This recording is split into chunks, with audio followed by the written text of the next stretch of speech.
Ja, Mann. Ja.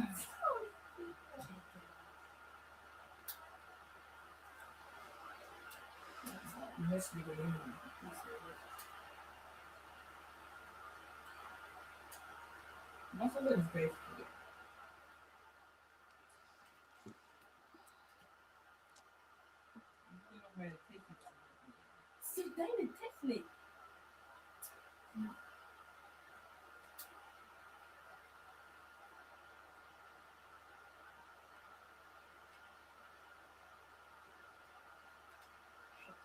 Oh mein Gott, du bist so jetzt. Das ist eine Kriegschen.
Yeah.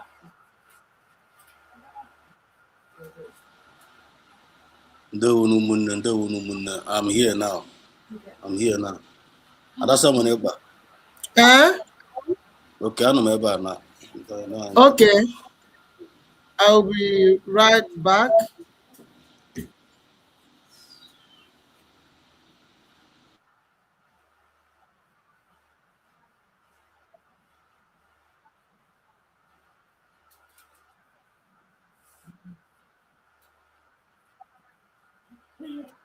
Nelson, State of Ohuku, Mazi Onu, State of Okigwe, Professor Wankwo, State of Olu, Mazi Lawrence, State of Omambra, Mazi Ekwonu, State of Owerri, Mazi Justin, State of South Atlantic, Mazi Dr. John Oke.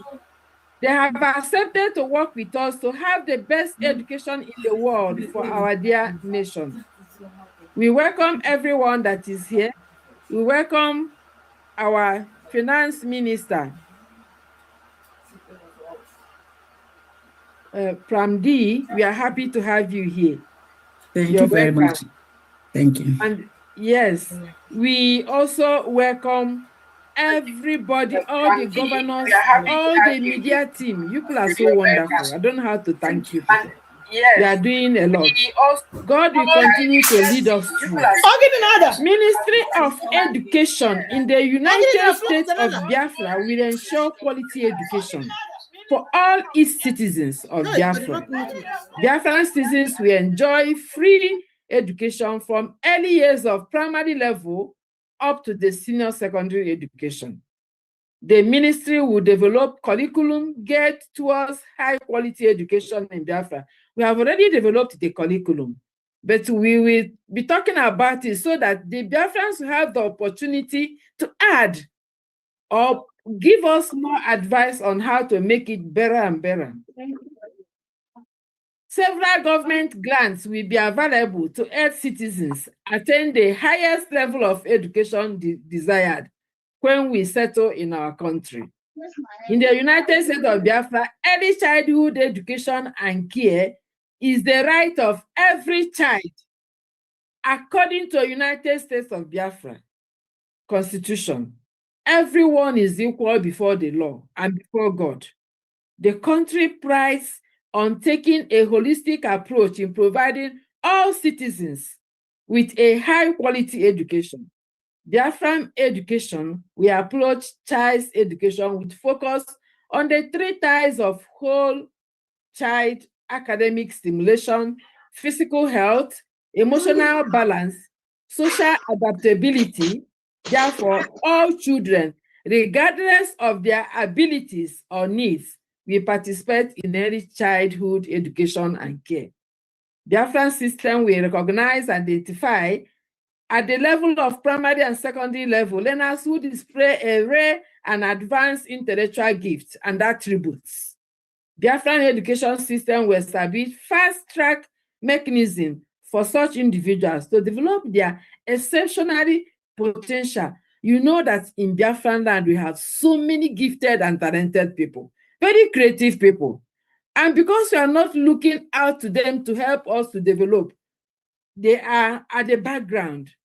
We will not allow that to happen. Biafran goal is to suit the present learners' needs and that of the society. Therefore, educationists need to put their hands on deck to achieve this new system of education that will change the whole mentality of our people. You see, many a times now, teachers, instead of being in the class teaching, they are busy looking for how to feed their stomach because what they are paid is too low. It's too small for them to manage. All these things we have to put it in place because everybody in every department is educated and they pass through the hand of the teachers. So today, we are going to explain to you what is our vision and mission. And Honorable Dr. Henry will lead us into that.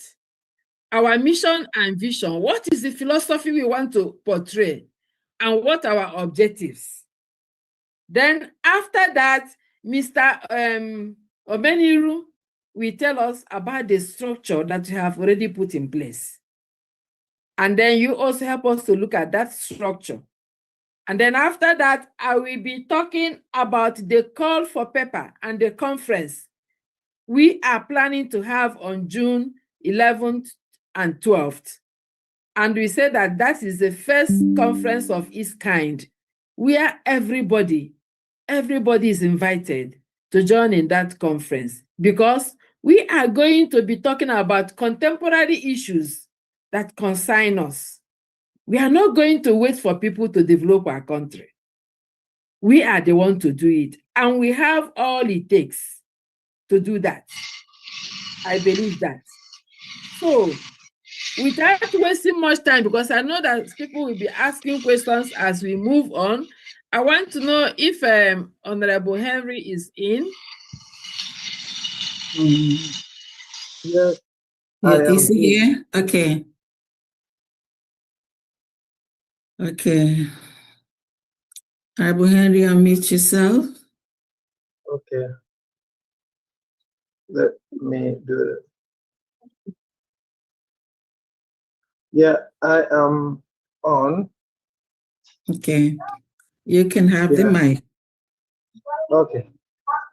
So I join my voice with the Secretary, Education Secretary, to welcome members of the cabinet here and also fellow Biafrans who have come to our program today. It's a time for awareness from the Department of Education. So, like the Secretary mentioned, I am to talk on the vision, mission, and principles and objectives of education in Biafra. So, I have these few quotations from great minds and great leaders who have articulated the importance of education in few words. So, said education is the most powerful weapon which you can use to change the world. And that's the words of Nelson Mandela, our dear Nelson Mandela. And then we have also Julius Nyerere. So he also emphasized on the importance of education when he said that education is not preparation for life, rather that education is life itself. And that is the goal also. The Biafra, our people love education, and our people spend for education, and we believe in education. So the vision and mission is aimed at education that is transformational. It's a transformative national education system. So education that will lead us to the change, the positive change we desire. And it will also, our education will focus on lifelong learning. So everyone at any time, any point in time we have everyone in mind in our goal for education, the old, the young. So that's why we believe in equity. And then our education is also to lead to innovations. So whatever challenges and whatever problems our people face, we don't have to go to abroad to import solutions. So our education must address the problems we face. And then it also is to lead, prepare our citizens for self-reliance and national development. So the core vision of Biafra education, therefore, is to encourage passion for lifelong learning. So everyone, even those who hadn't the opportunity in the past, so we believe that they can be educated because there is no one who can't be educated. So, and that's why we encourage lifelong learning at any point in time. People can learn, people must learn. And then is also in Biafra education is to ensure equitable access. So the system, we have to make education accessible to everyone at any point in time. So access to quality education. So, and then the Biafra education system also is to promote integrity. So integrity, honesty, and responsible social life. So we educate our citizens that they become people of what? People of honor, people of integrity. It's not you have a system like the zoo, you have people here, professors and people of high education, but they are the cause of professors being the people who control elections that are not reliable. So that is, you begin to question their credibility and integrity. So in Biafra education, integrity is our watchword. And then our education is also to foster spiritual growth and moral development. And then equip learners with skills and resources for self-reliance so that they can compete with other of their peers in other parts of the world to compete with others in 21st century demands. And then it's also to prepare graduates to become active contributors to society. Future educational aspiration, so long-term vision. So our long-term vision is to develop an enviable education system in Biafra. So we are growing, and then the goal is in the future, so we can become one of the best in the world. So develop an enviable educational system in Biafra, form and retain allied talents within the nation. So we want to bring an end to the issue of brain drain. So our best must stay behind to work for us. And then we reduce brain drain and promote national development. And then it's also geared at attracting talented international students because we live in a global world. So if we become attractive, so if we meet the standard of the world, people will come from all over, and the best who come, we also can retain them so that they contribute in our national development. And then our future goal also is to position Biafra as a center for academic excellence. So the mission of Biafra education is enable all individuals to achieve their full potential educational services. We therefore focus on early childhood education and care, the children, the youth and young education, and adult education.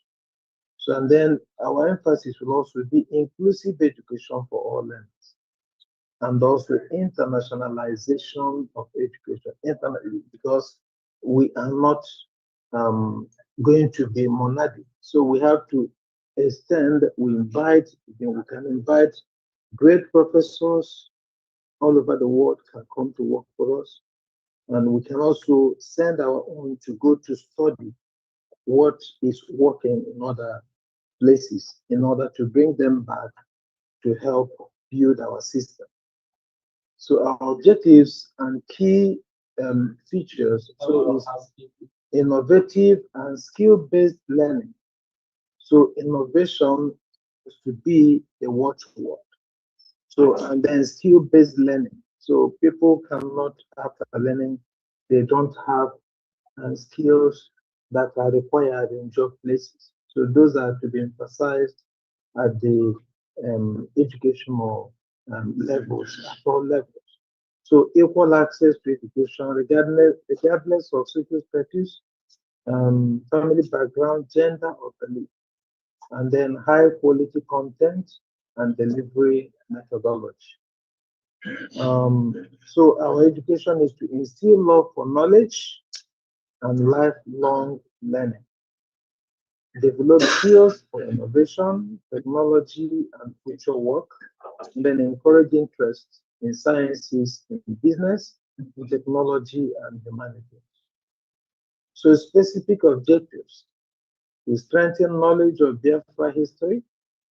So we strengthen knowledge because our history is very important. So we strengthen the knowledge of Biafra history so that at all levels, our students know what had happened in order to be ready to face the challenges of the present. We know what happened in the past, and then we use the knowledge to equip ourselves for facing the challenges in the present. So our culture, we have also to emphasize honor for our culture in our educational system. Our languages must be promoted because they are great values, and then our values are also to be treasured. And then we prepare our students for leadership roles. So we emphasize in the educational system, when we talk of they are the leaders of tomorrow, so we mean it. It's not in the case when we talk of leaders of tomorrow, then after 50 years, we still have the same push that have killed the system. So our own, we want a system that works. So prepare our students for leadership roles in all aspects of our lives. And then, so the general study courses will be emphasized. So at all levels, mandatory for all students. So minimum 10 credit courses for undergraduates, 8 credits for direct entrance, and then we have to apply also to vocational. This will apply to vocational institutions, technical and adult learners. So this, so then the role of the general studies. So build well-rounded scholars and leaders, encourage knowledge across disciplines. So our education will also be interdisciplinary. So we connect because life is interdisciplinary. So our system has also to work that one aspect connects others, because that is how life is. So we encourage knowledge across disciplines, and then to be inspired by principles, by the principles of our equity principles of emphasis on ongoing learning. So these are just, I took them from our policy, and is what we intend, so that our system will be a great system that will deliver to our people the quality education we desire. Thank you. Thank you very much, Honorable Henry, for that great explanation. And I believe that the audience will be asking us, the Biafrans will be asking questions to explain more on that. We want to go now into our organogram. What structure do we have in Biafran land? It's very important that we are aware of this structure. Is Mr. Meniru on board? Mr. Meniru? Okay, I take it on board. Sorry, Honorable, if Yes, because I saw your messages, maybe the network is not allowing them to come in. So because I think the host he has enough room for to allow people in. So I think because they are from is from Niger. Yeah, it must be their network. So thank you. Okay, thank you very much. So we want to seize this opportunity to explain that the Board of Ministry of Education and Ministry of Science and Culture will be the decision-making board in our educational system. The Permanent Secretary will work closely with them. Deputy Secretary, Director of Education, all the commissioners. Was that okay? I didn't know I was muted. Okay. Okay, is that where you're going on? Oh, no, sorry, yes. I didn't know I was. I thought I you. was saying something. I never knew I was muted. Okay, go ahead. Sorry about that. Well, good evening, everybody. Good evening. It's my pleasure to be here today. First of all, kudos we go to the United States of Biafra government, who are deemed fit to incorporate the Department of Education as an important part of the Biafran Constitution. Of course, as they said, that no education system can grow above the quality of its teachers. We want to thank the Biafran, United States of Biafran government, led by Dr. Ngozi and his able executives. Well, I want to crave your indulgence today to make this presentation, because I know that this executive is imbued with men of high caliber, very intellectual people. So whatever we are doing, I know you people know it better. And you people have told us to go and market ourselves. And I pray you people will also support us as we move on. Thank you very much for your time. As the Education Secretary rightly said, we are really looking at educational organogram and the curriculum organogram. And she started mentioning the Board of Ministry of Education and Culture, where we have hierarchy of administration, starting with the permanent secretary, the deputy permanent secretaries, directors in homeland, and the commissioners, and also secretary of education. These people work in unison. Some are accountable to others. That is to make sure that our education system, we have a sort of checks and balances, because no education system can grow if there's no checks and balances and proper administration. Having said that, we have what we call our Biafra National Core Curriculum. And in this National Core Curriculum, as Dr. Henry have mentioned, he was able to tell us about the vision and mission and the structure of our Biafran education. Then we have also what we call the core curriculum, which is in administrative section, which is now a steering document that we give guide to teachers who are going to draw from that document and be able to teach Biafran children. It is expected that this document will serve as a guide in every policies and admission of Biafran education. So I'm going to look at the curriculum structure proper. So I want to mention some of the departments that we have in the curriculum structure, but it's not going to be explained because of time.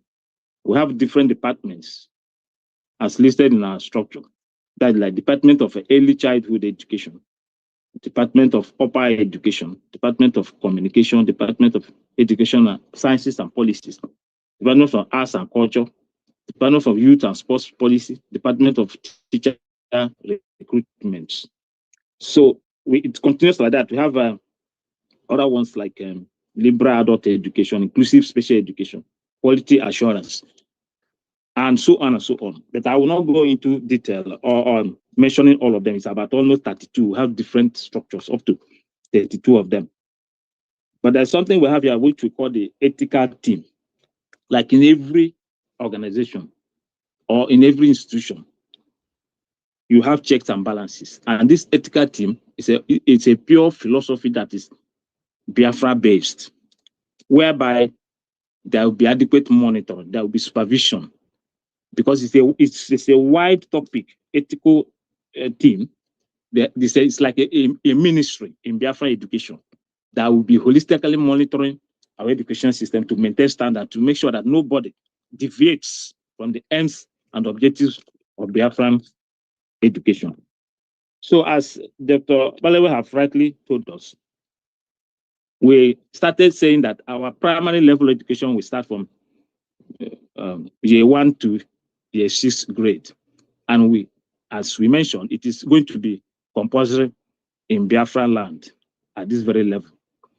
Before that we have what we call early child education, which Dr. Balewa have mentioned, which implies that parents will take their children to that very center. And that if the parents take their children to those centers, they cannot abandon their children in that area. There is adequate monitoring, there's penalties. The parents will be sanctioned if they take their children at that level and abandon them in the school premises for anybody. So there's penalties. It is not more like a situation where somebody will have a child, they will not be able to take care of them. No. The African education system does not give room for that. Anything that the parents does at this very early age, they will be held accountable. Should anything happen to any Biafran child, the parents at that level will be held accountable. Then when we set the primary level, it is a compulsory education at this very level, which is 6 years and above. And the attendance, for them to be admitted, that is from January to September. People will be admitted from that level 1, that is year 1 to year 6 people who are at that very level. And the normal subjects we have earmarked that will be taught, which is based on the standard of Biafra education system, is something like a history of our land, history of Biafran land. We will teach our children mathematics, teach them science, teach them arts and physical education for them to be very sound. Then before they now go to what we call the lower secondary education, which is from year 7 to 9, These things can be done at the municipal level. It is also a comprehensive school education for all who are between the level of 6 to 15 years old. And it is also compulsory. And again, we said that in the Biafra education system, attendance to school is also mandatory. Nobody is exempt. There's no excuse. When the education system in Biafra is compulsory, attendance is also compulsory. Then we have another level of education there, which is the upper secondary education, which is from grade level 10 to 12. And this is where the students are being prepared for the matriculation examination. There will be a matriculation examination when they go to upper level secondary education. They will do a matriculation exam that will usher them into the uni. Then we also provided in Biafran education what we call the vocational education training, or VET. This vocational education is a type of education that this vocational education is meant to prepare people in various skills. It's like more like a skills acquisition, so that while you are still going to normal school, what we call general school, you can also participate in this vocational training education. And at this level of upper secondary education, it is free of charge. Apart from being free of charge, the government or the municipal, whoever is in charge, students will be provided with feeding. There will also be free meal. There will also be secondary education. It's free in Biafra land. It's very, very important we take note of that.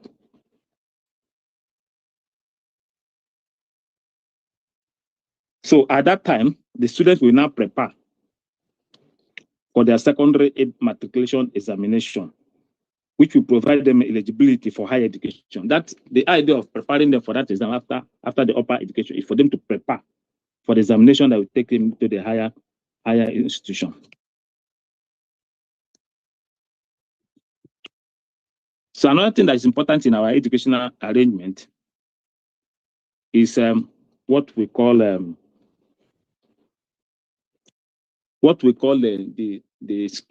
training. That's this training after the upper higher education. Purpose, we have 1 year training. This 1 year inclusive training program, we help us to prepare the mind of our people that will be going to the university or any other higher institution. And in this 1 year program, it was envisaged that these Biafran children will have opportunity to be trained in military training. Apart from military training, they will be exposed to agriculture. And also there will be what we call inclusive language, whereby some of them will be able to interact with people of different states, various states in their languages. So the core of that 1 year composite training after the higher education, before you go to the university, is for them to be trained, to be adequately prepared. Some of them that will go into something like maybe some will not like to go into the regular school. Some of them will go into apprenticeship. Apprenticeship opportunity is also allowed in Biafra education. While you go to school, you also participate in apprenticeship, and your certificate will be duly certified. And that is the aim at that very level, providing such a training. I know that at the long run, the education secretary will throw more light on that. Okay, then let's look at the higher education first, because there's no time. We have our higher education, which is our university. Then we say that the first degree will be between 3 to 4 years. Then the masters will be between 18 months to 24 months for masters. The doctorate programs will be 3 years for people that are going to do full time, while those that will be doing maybe part time, we do between 3 to 5 years course. And in that aspect, they will also use 2 years to do the course and use 1 year to do research for those who are doing doctorate. Then our Biafran education system makes provision for children who may be so exceptional And it makes room for them to enroll on time so that we do not delay them. Our Biafran education is planned in such a way that we will capture them at that very level, at the other level, which I've mentioned, that these children will be enrolled. They will be allowed to enroll while they are still in the training, to enroll in advanced placement in the university. While you are still in training in the Biafran 1-year program, you will be allowed to enroll in any university of your choice, so that we will not delay you. If you are a very fast student, if you are gifted and talented, and we discover you are gifted and talented, we allow you to enroll on time into the university. You know that in Biafra, we know that normally universities engage in conducting scientific research. But in Biafra education system, we make a provision for what we call University of Applied Sciences. The aim of this university is to meet the labor need of Biafra. We know that our country, Biafra, we are technologically inclined people. We have brain, we have people who are gifted, we have people who have something to offer. That was why this aspect of Applied Science University was also created, which will last between the period of 3 to 5 years for some people and 4 to 5 years for some. So this type of university, we made provision that it can be run by a private or municipal, and also the government. And they have freedom in whatever they do. They are not being hindered, so that they're able to deliver what and get to the root of what we are expected. So we also made provision for adult education, because we know that there's no way we will neglect adult education in our educational curriculum. So having said that,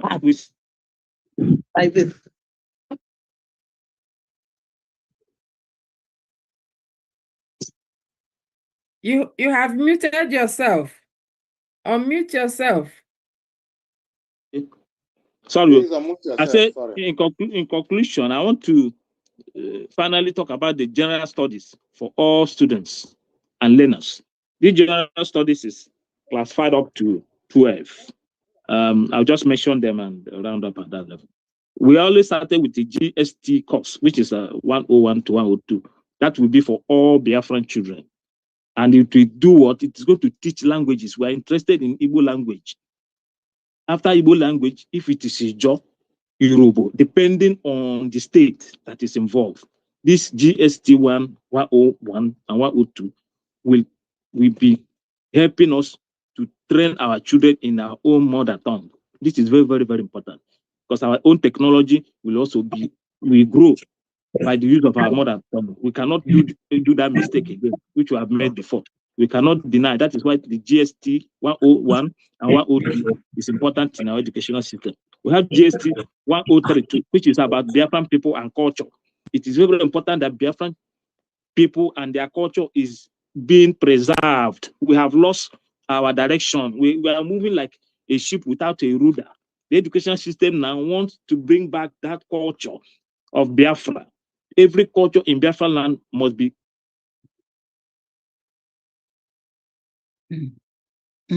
He's muted himself again. No.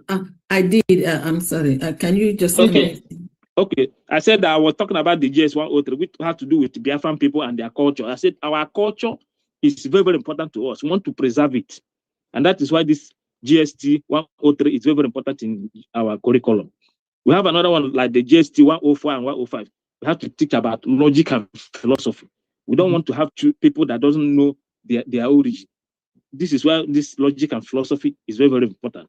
We have another one like GST 106, which have to talk about Biafra history, philosophy, our history, even the one they say they have removed from one country book. I don't know, but what is important to us is that as a United States of private government, we want to have our history written and preserved for generation to come.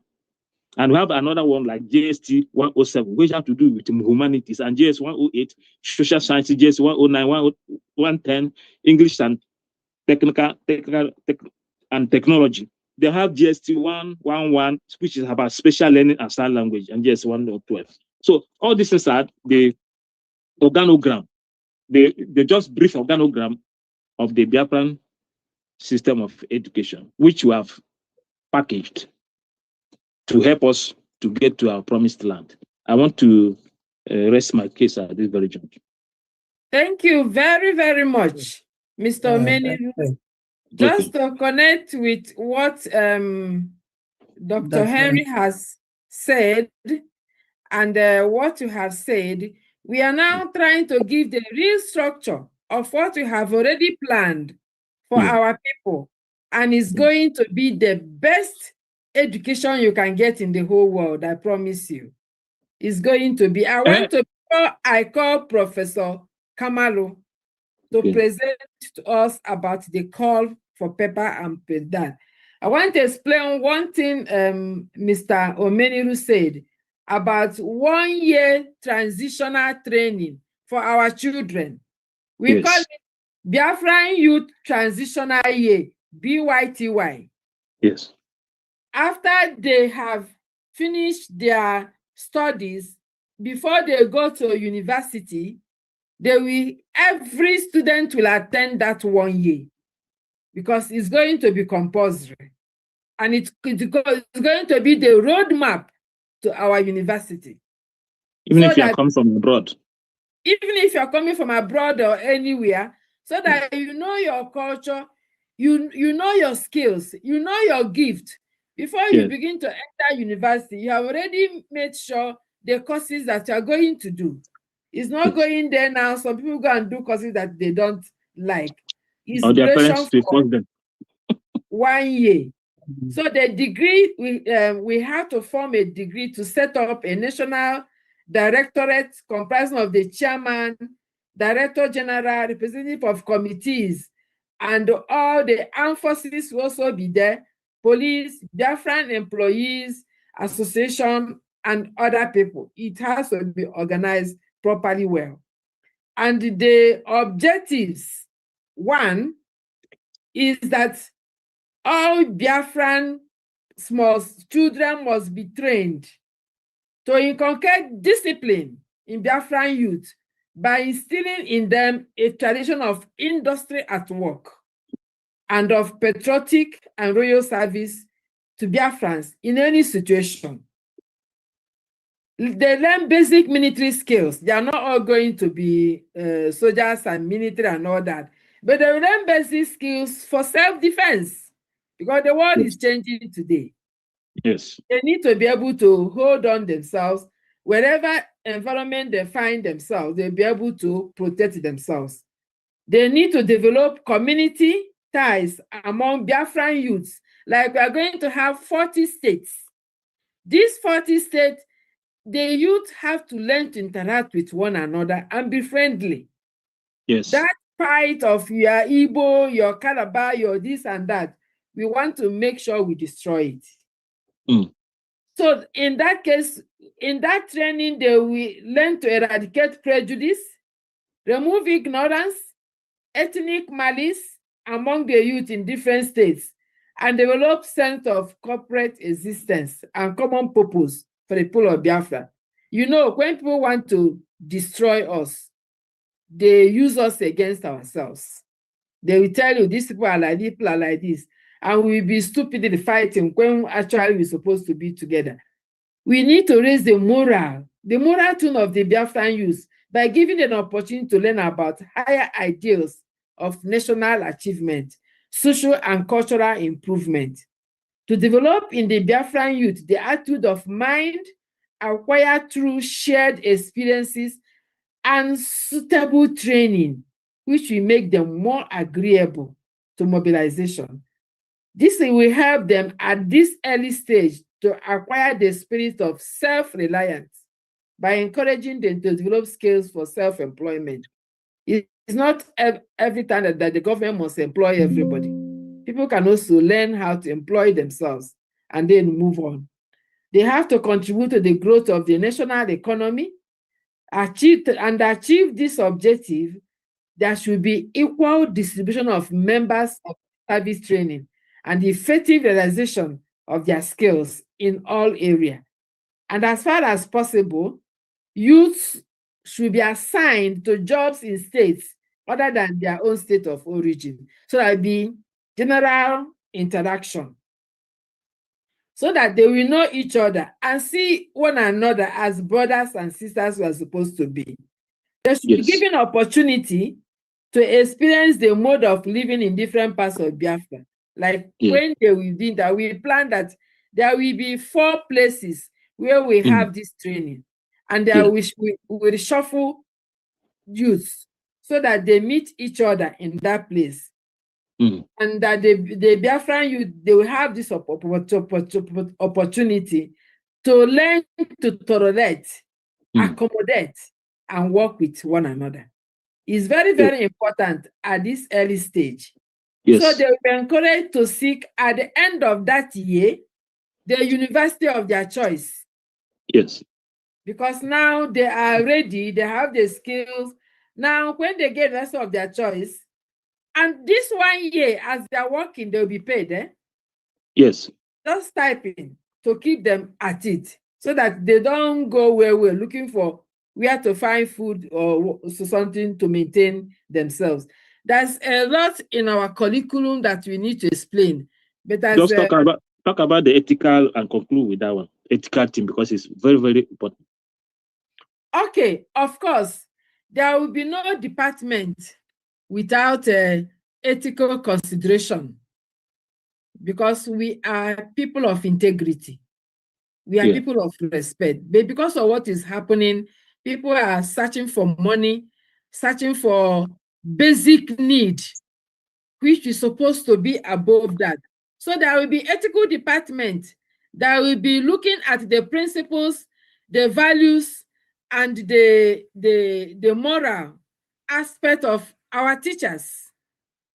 You cannot just be any teacher in Biafran land. You must be somebody of integrity. We have to build it up, because that's what built individuals. You have to be somebody who is really interested in the growth of our youth, our children, not people that want to take advantage of them. We not like such people. And people who are not qualified to teach certain subjects should upgrade themselves in order to be ethically viable, ethically present, in order to teach those things. As I said, it's a whole set of package. We talk about the ethics. But because of time, I will drop it. Maybe when you ask questions, we will explain more. Before we start entertaining questions, I see the hands are up already.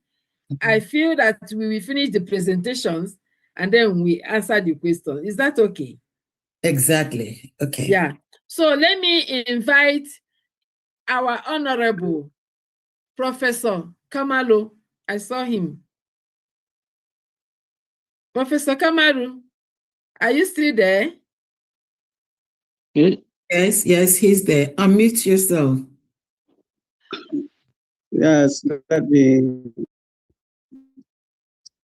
start by thanking our Deputy Prime Minister, the PM, the person of Dr. Nzi Rabweze. We are very privileged to be in your presence, and we thank all our teams who have been working tirelessly all these days.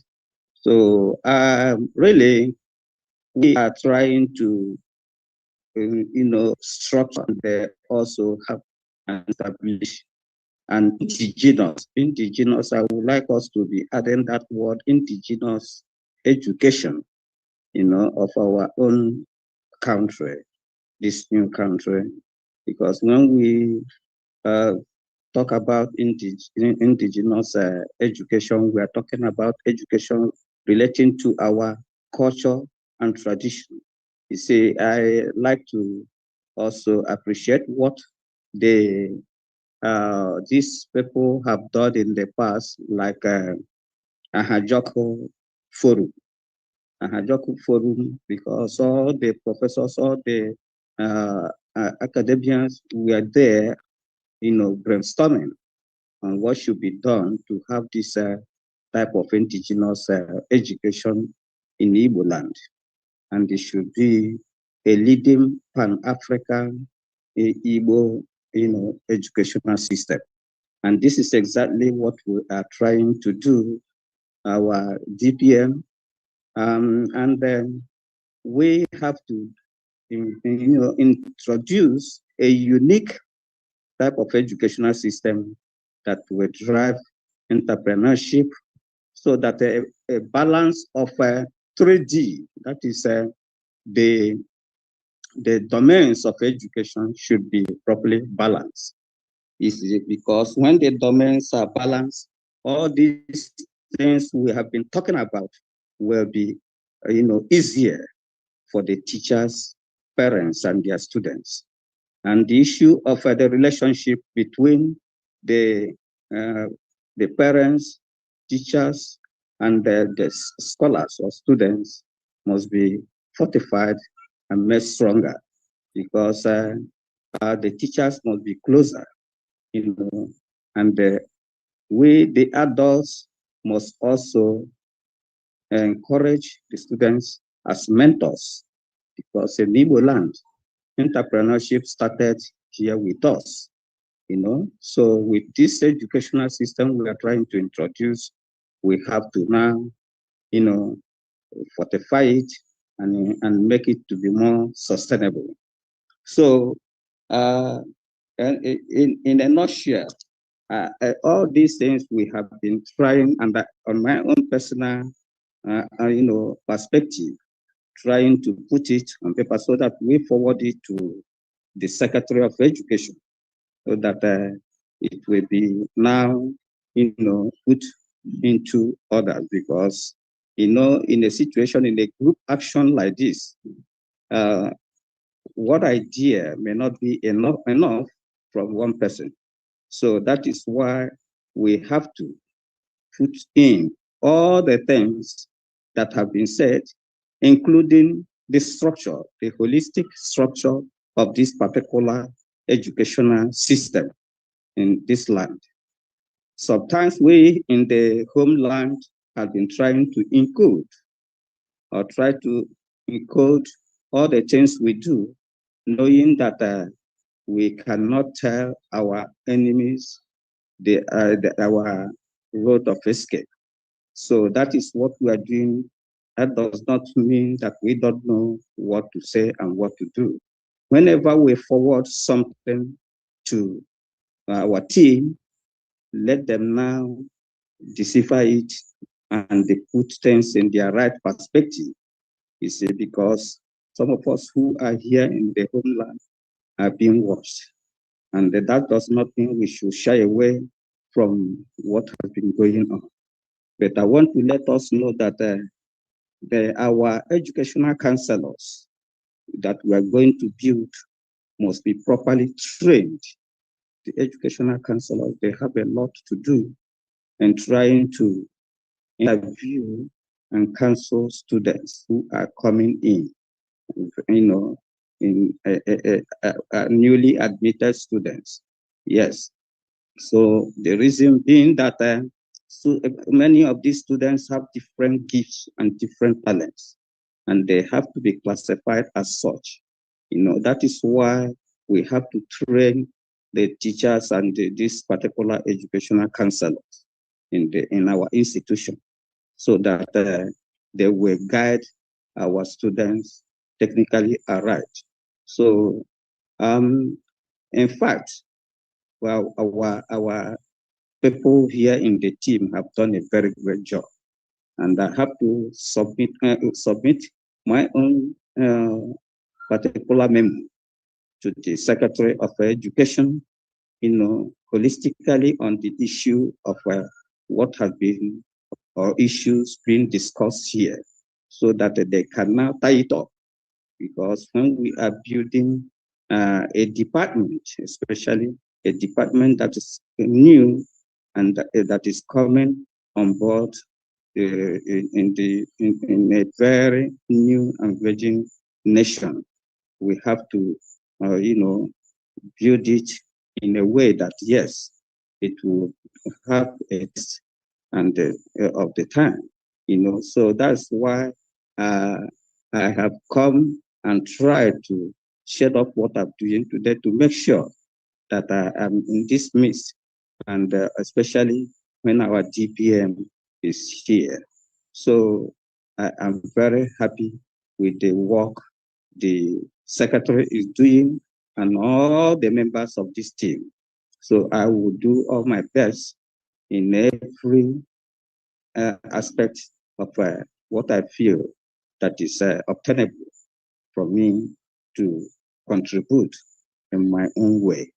So that is exactly what I need to tell us. But I have to remind all of us that this ethics and value is very, very important in education. See, as the moral aspect of moral science aspect of this education should be incorporated into our system. And this is what I was doing when the time we were in service for some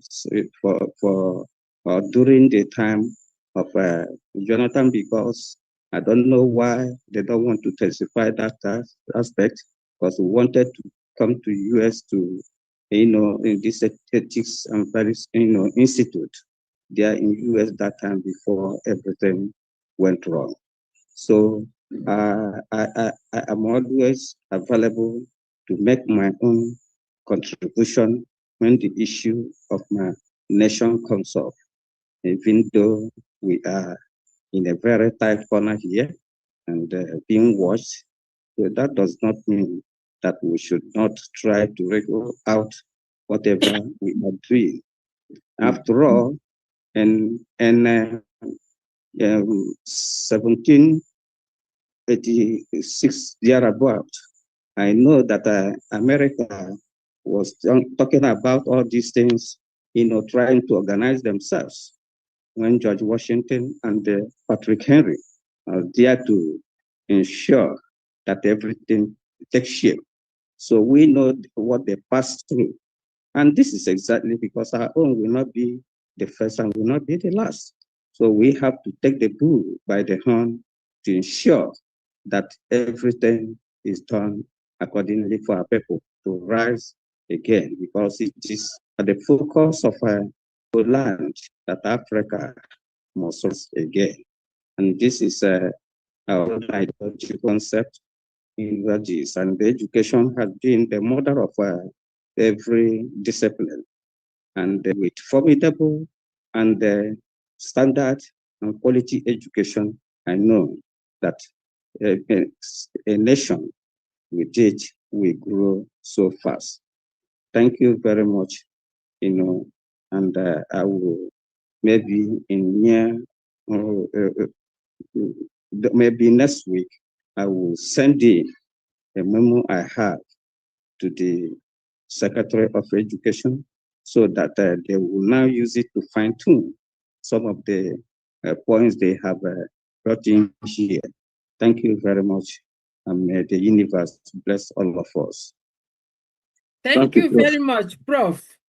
Let me let you know that Prof has already sent his own abstract. He's a very sharp person, and we are happy to have him here. Thank you, Prof. All the people in the Department of Education are made from heaven, I should say, because we are really working hard to make sure that something good comes to us. Before I will call Dr. Chinedu Okoye, who is also one of us, I just want to, in line with what Prof has said, that we are planning for the call for abstract conference, the first of its kind, so that we put our heads together and look at the contemporary issues and the disciplinary issues that are affecting our children, our Biafran youth, at this point in time. And the only way to talk about it, it is through conference. So I have organized this conference to take place in June 11th and 12th, where we will come together online and share these different topics. I have sent it to some of the platform. After this, I'm going to circulate it. There is no department that is not represented in that conference, call for curriculum. There's a topic for each department. that you can pick and elaborate. And we are saying that if we are able to get up to 1,000 people, 500, 200 to participate in this conference, then when you register, we will use that money, because DPM is saying that we have to showcase the standard we are talking about in the homeland. It's no longer in diaspora. And we need some help to do that. Because if we are to give a free education to our people, we need money to buy the equipments and the things we need, starting from the pre-primary care level down to the senior secondary. So joining and picking a point, and even if you have no abstract, every Biafran is expected to participate in that conference. Please mark the date and pay the registration. You can contact me or Honorable Henry and give your details so that we register and then begin to know those that will be able to give us abstract presentation and those that will attend. Because when you attend and listen to what others have shared, you can also contribute. It's going to be our conference. It's not their conference. Biafran conference. Hello, Biafrans. It's going to be our conference. It's our own. So I would like everybody to participate. Contact us. We are ready. We are available. But just because we cannot start anything practically on the homeland now, as Prof has explained, how they are struggling there. But we believe that it will not be long. It will not be long. God is on our side. So I invite Dr. Chinedu Okoye. Are you there? Dr. Chinedu is one of us. Is in the education department. I saw her. Yes, I'm here. Yes. I'm here. Yes, Dr. please. Ngozi. Good Okay. evening, everybody. Welcome. I want to salute our Onyendo, Mazen Namdekano. I want to salute our PM, Mazen Simon Ekpa. I want to salute our Deputy Prime Minister who is present here this night, Adora. Ada Dingomi, God bless you. The Deborah of our time. The Lord is your strength, man. And I salute all the professors and commissioners and everybody present. Thank you very much. I've been in Nigeria for about 2 months now, and in Anambra State for about a month. And I truly understand what our men and women on the ground are going through. They are doing a formidable job showing up. I tell you, my brothers and sisters, that even with my dollar, when I change my dollar and I have thousands of millions of naira in my pocket, it's not going far for me. If you listen, you hear the generating plant booming in the background. Nothing works. Nothing is working. And I'm not trying to discourage people, but it's really tough. Anyway, having said that, I want to thank the presenters. I love the presentation Dr. Chinedu gave at the beginning. It was very concise, very precise, and very, very clear, very bold. I just want to ask, I think I heard him say when they start school in January. I don't remember us agreeing that school year begins in January. I don't know if it's a slip of tongue or what, but I stand to be corrected. That's one.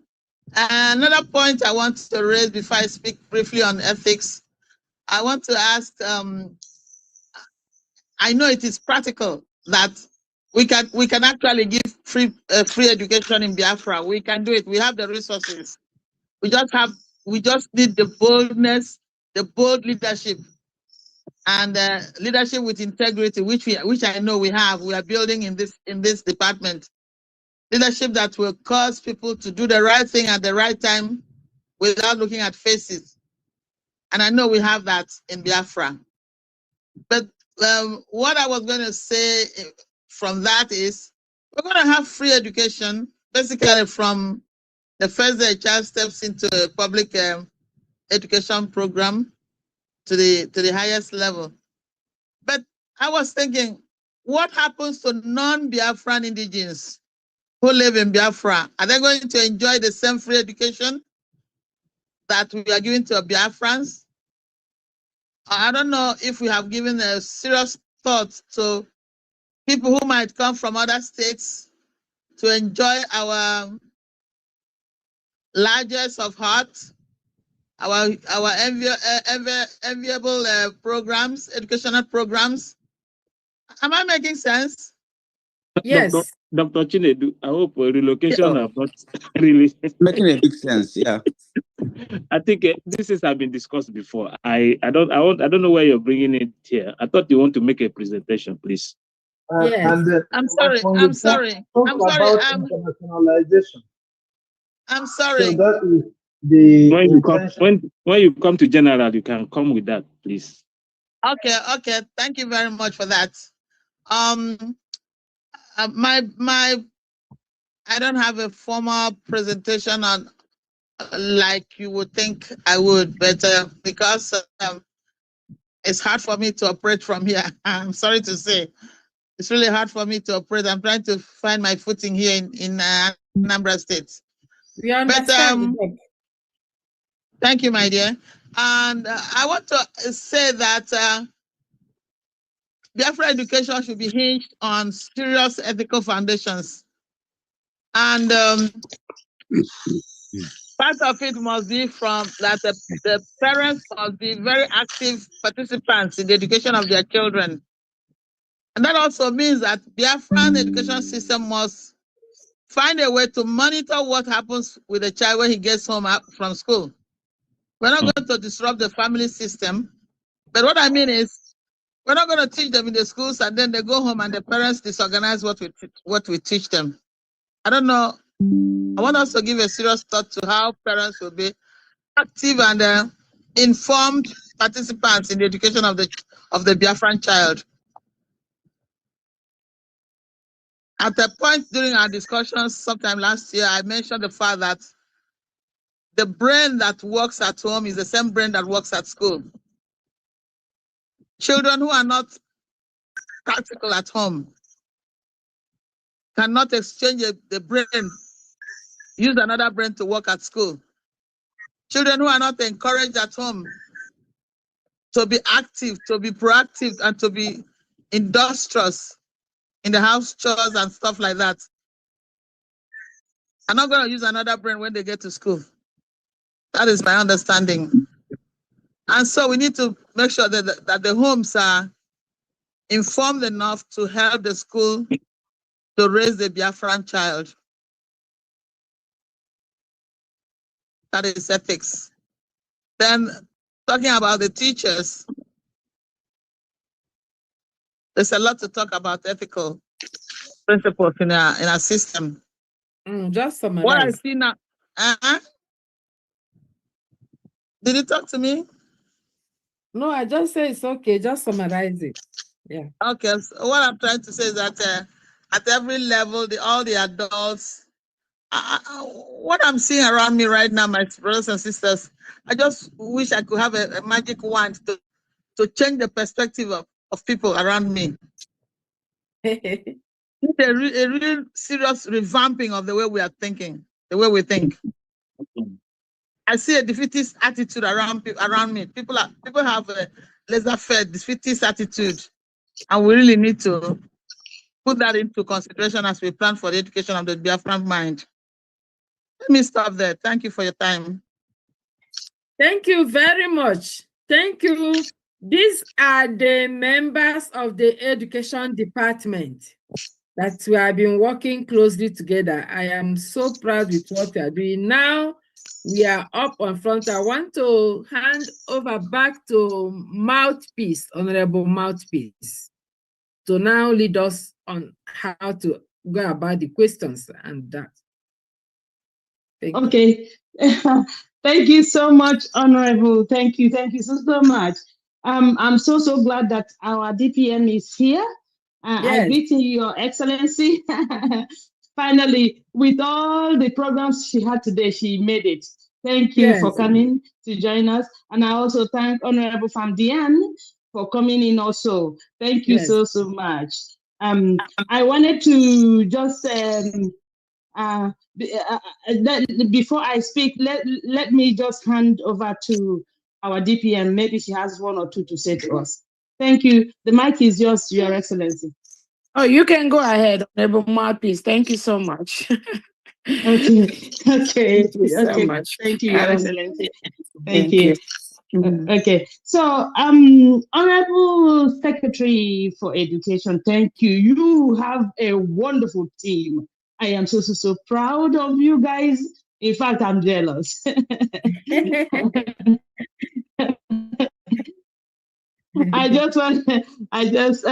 I wanted to just ask just a slight question, or maybe so to if Honorable Omeniru will dig deeper on what he said about the history, because for me, I want to know what the department is going to do about the history, because I love history so much. I love our history, and our history has been so distorted. So what is the department doing to make sure that our children get to know our history, not the one written for us? That is, for example, Mungo Park, Discover River Niger. So please, if you can, if you can just. Sorry, is Dr. Henry there? Thank you. Can I Dr. answer that Henry. question? Okay. Yes, I'm here. Dr. Henry, can you respond to that, please? Thank you, guys, because yes, please, you guys make me so proud. Thank you. I'm here. Thank you. Yeah. So, just the question, as the history is passionate to you, that is also how it is passionate to us. And so, in the curriculum, we will have history at all levels. So it will be. Oh, it's not. Sorry. So please, I am. Are you in there now? So, yeah, at all levels, and so the thing is,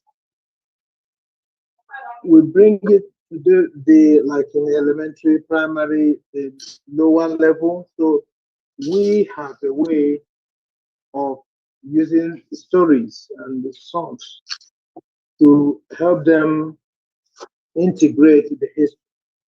And then but at all levels, it is in the also even in the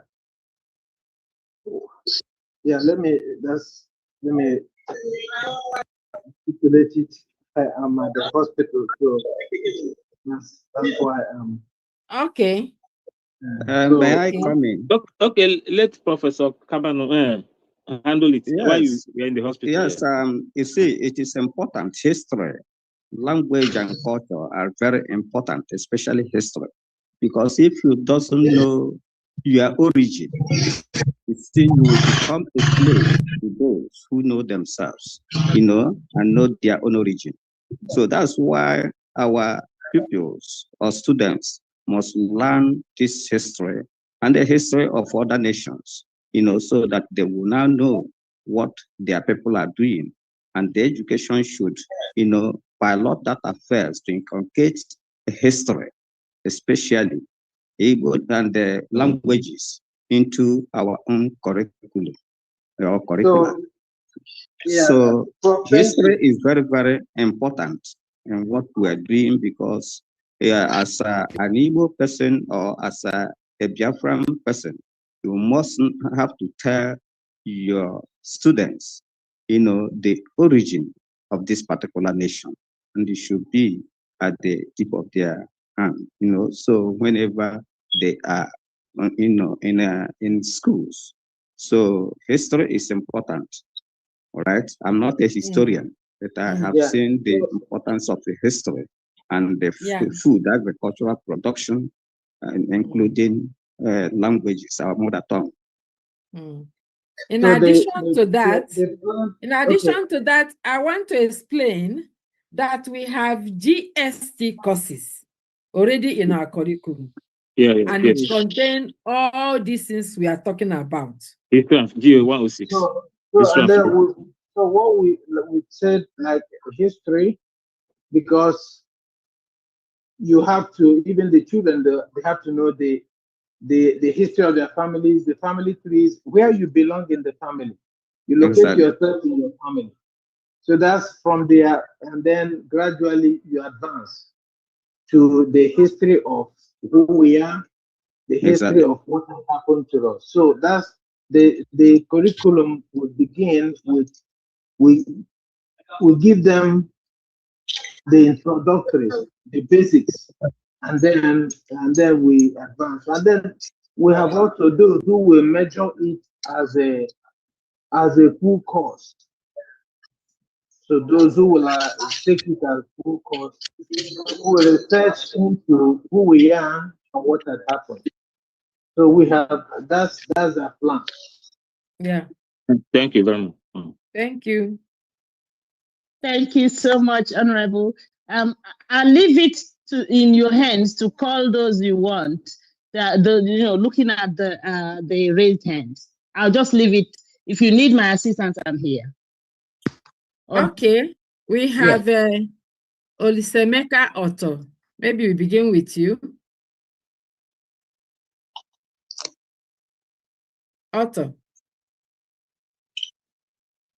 Please, can you unmute yourself? Yeah. Good evening, all. Can you hear me? Yes. Yeah. Secretary for Education and team, thank you very much. You guys are doing great. We did a nice work and again a nice presentation. But that's one thing I did not hear. I don't know if I omitted it. Do we have any plans in the education curriculum about disability children and what? So the highest level disability. Okay, Mr. Meniru.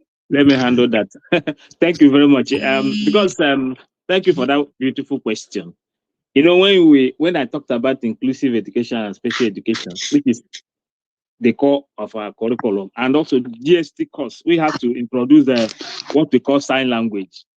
It's a system now whereby sign language can be a second language or third language for each and every one of us. But some of us can speak English, some can speak Spanish, and any other one. And if you can do sign language, it's going to help.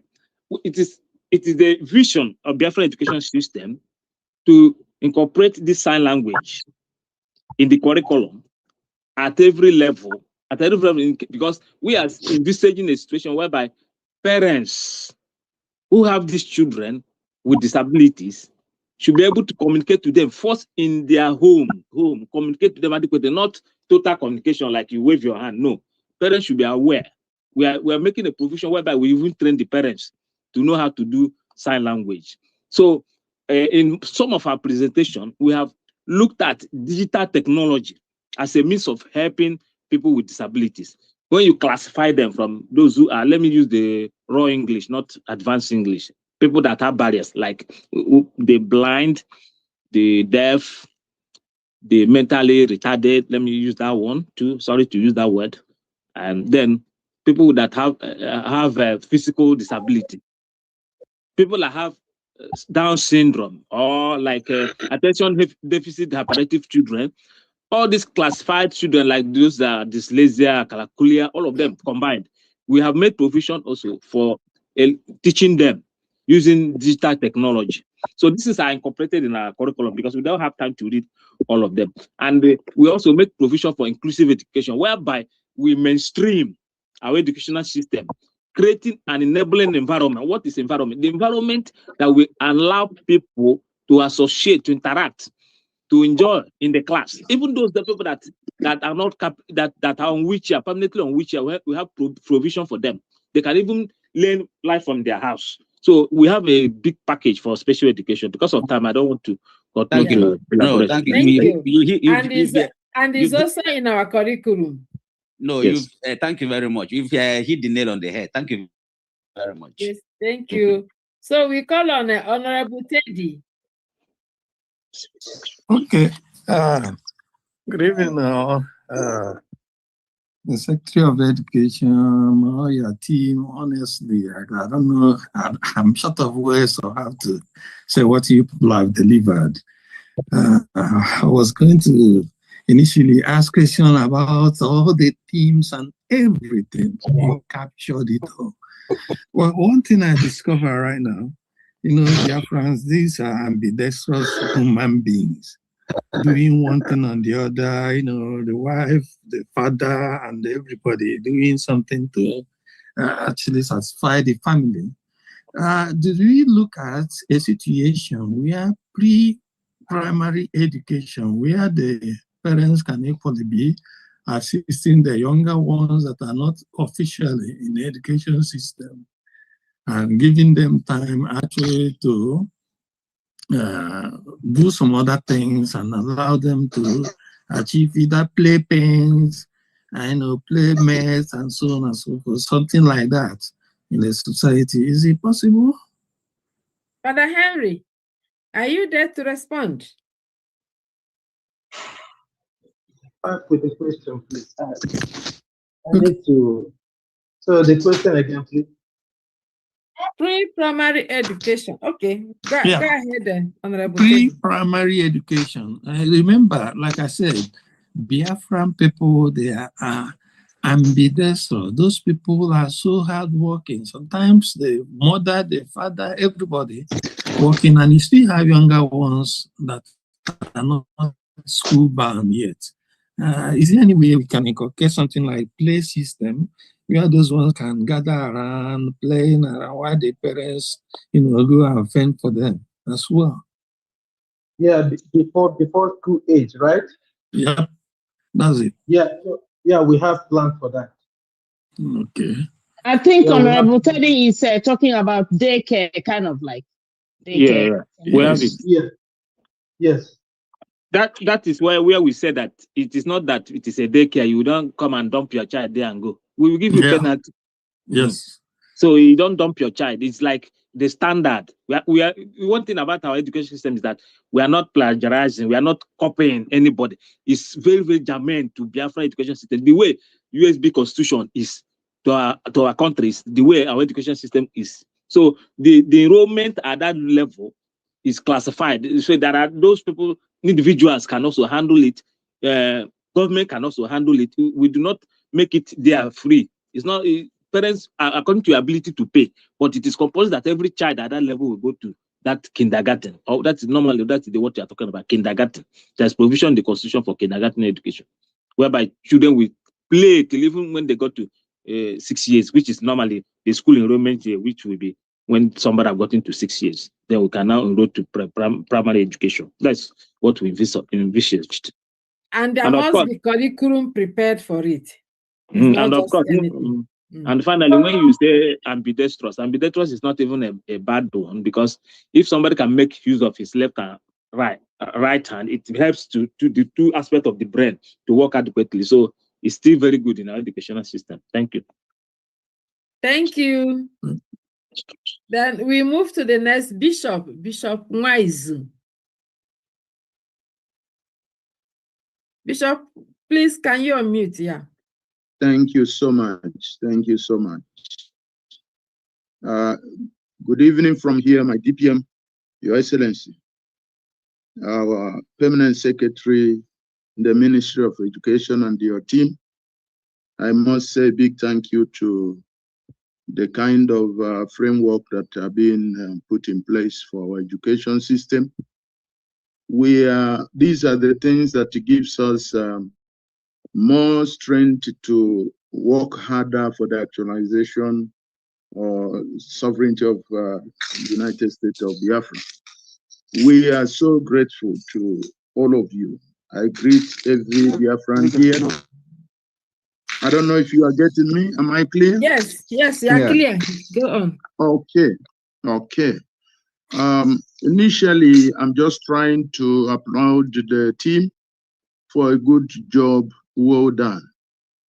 Beside that, I listened to hear concerning skill training from primary school. I didn't hear anything like that.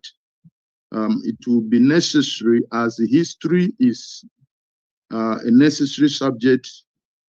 Skill training should also be necessary and mandatory from primary. Considering a new nation, we must also have a predetermined arrangement on industrialization, which begins with early child identification of ability and interest in whichever area they might venture in the future. And also, though I may not hear it, but I needed to hear something about that. Secondly, I would love our education system curriculum to be simplified or sized up in a way of encouraging students, especially from secondary school upwards, to create a particularized kind of educational system that focuses on customized education system where people are not subjected to 10 subjects out of 4 or 6 are not particular to their respect or their direction of focus, so that we will create people that are professionals in their field. Unlike several countries, I've seen some countries where I went, some of them are doing some adjustment on their number of subjects that children have to go through.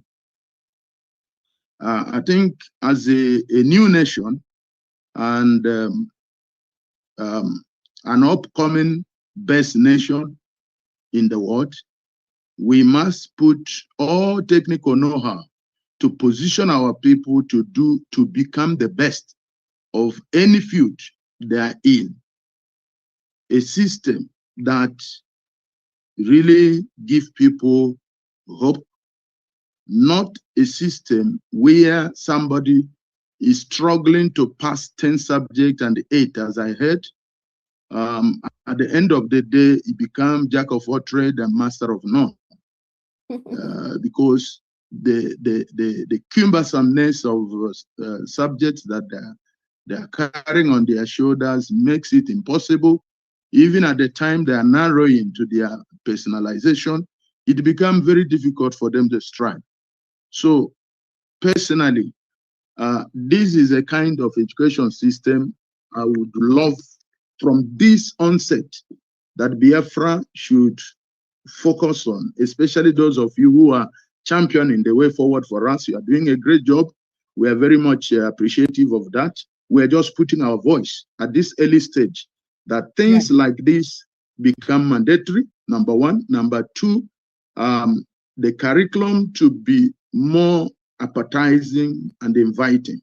I think that's all I could say now. But otherwise, thank you, our permanent secretary and your team. May the Almighty God bless you. Thank you very much for this great input. We have taken note of that. And in view of that, I will invite any of the members to respond. Yeah, based on what he observed, very good observation. Yes. He was talking about vocational education. Yes. And training. We already have VET, which is vocational education and training. And what it means is that you combine this vocational education with also general education, like it is practiced in other countries where we are. You go to school, we have five days in a week. You go to school for 2 2 days. The other 3 days, you use it to go for vocational training.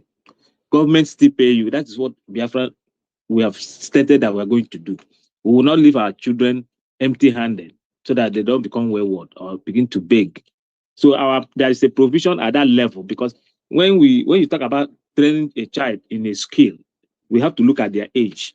When somebody have gotten to the age of primary school, which is about 6 years, then they'll be exposed to this vocational training, which will help them in life. So we have it in our curriculum, and we will also like to add more based on your suggestion. Especially not heaping too many subjects. Too many subjects, yes. Yeah, that they will be jack of all trades, master of none. Master of none. Thank you very much, Bishop. Talking about the skills. So there are a lot of skills they can also learn, even from 3 years, 2 years. You know, musical skills they can sing. That's why I was referring from primary school, because it's not only when they are entering secondary school. Some children are so crafty. They are so crafty that at the tender age of 5, 4, you are able to see their direction of interest. These are areas I'm trying to say that we incorporate it from early stage, so that by the time somebody is reaching secondary school, you might find out that he's doing well in engineering. What do? You narrow down subject to that person so that he become a genius in that field, not to be carried away with struggle to pass 6 other subjects that have nothing to do with engineering. These are narrow area I wanted us to really strive enough to make sure that we bring out the best out of our people. We are part of those who struggled immediately after Biafra war in primary school. It was something else. But at the end of the day, it's important that we shape the nation before the nation arrives. And this you are doing is shaping it before it arrives, which is excellent, so that we don't fidget around and struggle on what to do and how to do them. Right now, you are doing wonderful. And this is the right time for the framework to carry every suggestion that are important and helpful along. That's what I'm asking. Thank you very much. We have heard. Thank you. We will put it into consideration. What I want to add there, very unfortunately, you may not see my face again because of my generator has gone down. Well, that's why we are fighting for Biafra. Yes, that is what. You see, you have spoken fine. Your observation and this in submission is very, very important, because that's why mother is supreme. Parents, teachers, students association must be made stronger, right? Because at the age of 1 to 7, if the mother that should know and observe very well where the child is going, in terms of crafts and the skills, right? So mother should be the first teacher to the that is to the child, before even ever the child is presented to the public schools. You see, we have done so much in that area to form certain things that will bring these little children together. That is the thing. The third is that we have been encoding it. That's why I have to present what I have here to the Secretary of Education and the team, so that they will know. If you don't know where you are coming from, and in fact you become a slave to others, they should know that Africa, it has something that is in Africa, and it started from our own land here, geographical position here, which is Bafra, because most of us don't know about that history. If we had known it, you would not know why whenever you mention this word Biafra, it seems as if it is a spirit and a fire, you see. So there's a patron saint that originated this nation, and it has from our place where because that's the research we're making now to make sure we secure that spots. When Onyen do ask us to go to Arochukwu, to make sure that we now get a place. But in Ebemo Hafia, we discovered that place because when we are talking about the first cradle of civilization here in this continent, it used to, if you go to UK, in their museum, you see the continent of Biafra. Some of us have not asked questions why it should be so, and they know us as, more than how we know ourselves. You see, that is one thing about these British people. They are very cunning, and that is why we have to, bring in history, Igbo language, and the things that we feed our people so that we'll have food on our table. And also, while we are learning, all these things will come. But the major thing is that our mothers have a part to play in this education because they are always with these children. You see, thank you very much. Thank you. Can we leave because our time is kicking? We need to give others time to also ask questions. Dr. Ngozi, please, because of the last speaker, what he said, it seems to me that he's knowledgeable as at least in the area of education, or maybe he has some information he's going to present like a paper to forward to us so that we can work with it. Or if he's also interested to make contribution, because we still have to write textbooks about Biafra and all these things. Exactly. We have not started those ones. So if that speaker is knowledgeable in any area of education, let him come on board. We are here to make sure we enlarging the course that is, of our educational system. Bishop Mwizu. Yeah, the person that spoke asked questions about and that. Then in addition to that, those of you here who can write history and who knows history, please contact us. Thank you. Thank you. So can we move on to the next person, please? Ikenna, SSG Ikemba. I'm sorry, Honorable Secretary of Education. Yes, please. This is General Rabbi. I'm having a network problem from a place here. I've been trying to speak, and I can't speak due to network. Please, I want to seize this time to appreciate your good work with your team. And I want to salute Her Excellency, the Tungu Zarabeze, for her good work, and Fandi and all the cabinet members. In fact, I'm so overwhelmed for the system, education system of Biafra, which you have planned already. And I want to chip in the military aspect of it. Like in the military, we have nursery, primary, and also secondary. Then we have a military academy. Like we have defense. That is the final. Then I don't know what we are thinking or going to do about it, about the military. Like in the barrack, we have the nursery, primary, and secondary. Then we'll have the defense academy. And I don't know how we are planning towards that. That's what I want to chip in. In fact, I've not been able to hear really what you've been saying due to network issue. Yeah. Thank you very much for bringing it into our awareness. We will look at it as a team, because if you start discussing it here, it will be a long distance. But we have taken note of that military education, even though we said that a bit of it will be learned by our youth at certain stage. But what you brought now is a bit different. It's a whole system of education for military. We will look at it. Exactly. Thank you. So, yes, let's move. Thank you so much. Our Secretary of Education. Can I go on now?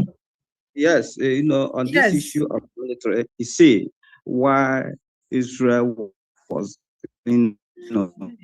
has been waxing very stronger, because they have a place they call a farm settlement And that is where, even at the younger stage, these people, these children will go to that farm settlement where there is a primary school, secondary school, and there they learn all these military tactics. You know, what he's saying is very, very correct. You know, even our ministers, yes, what he's saying is very correct, very, very correct, because we need to sometimes. We also like to get input from him. If we can get Agrarian land, we have to agrarian land. I mean, you know that during the war we have such a thing, the Biafra for agro militia, food security and safety vanguard, and these are the 10 concepts we have to bring to train our people.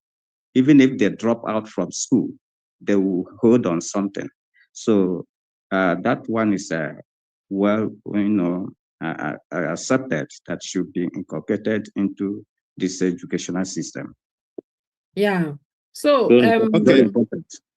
Honorable Ikenna, please, we would like you to get in touch with us for more input, so that it will help us to plan better. Thank you. Okay, can I speak now? Can I speak now? Who's saying Mazi Global? Mazi Ikenna, SSG, State of Ikemba. Okay. Okay, what do you want to put in hand before? Okay, please, I have a few questions to ask. The first question is, am I coming out clear? Yes. Yes. Okay, the first question is this. Our ancient way of writing, that is the Igudibia CBD. I don't know if it will be introduced in our educational system. That is our ancient ways of writing. That's the question. The Igudibia or in CBD. Can you elaborate on that? It's CBD in CBD. In CBD, yes. Yes, in CBD. I don't know, because our leader, Onyendo Mazi Nanikano, mentioned that years ago. He talked about the CBD. It's like a symbol. It's just symbols, the way of writing symbols, so that he said that it will connect throughout the Biafra, throughout the entire Biafra land, that everybody will communicate through that writing, even if we have our differences in terms of language. I don't know, like in terms of language, but that writing will help to will help us to communicate with each other. That's what he said during that. I don't know if it's it's possible. Let me make a comment on that. In CBD, Hold on. Let me answer him. This is Dr. Obeze. Thank you all so much for what you're doing, and I thank everyone present here. The person that asked the last question, if you go through the United States of Biafra Constitution, you will read about our language. And I keep encouraging us every now and then to go through the Constitution and see what each section of that says in respect to our building our new nation.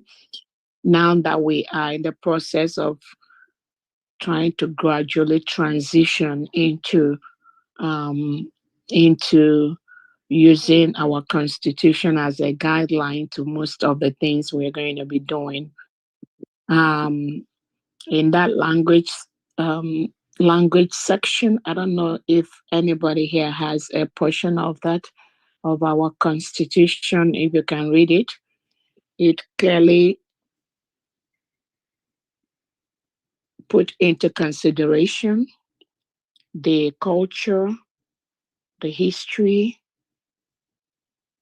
of the Biafran people, how over the years, many of us have been scattered all over the world due to the terrorist state of Nigeria, and how they've continued to hunt down innocent Biafrans. So that has made thousands and millions of Biafrans to flee that entity called Nigeria to different parts of the world. In drafting the language of our people, we put all that into consideration. Initially, the official language to communicate in all government offices in Biafra land is going to be the English language. And over the years in the Constitution, if you read that, there will be a committee that will work on a common language for all Biafrans. And I believe that's where your question comes in. Yes, that is the project.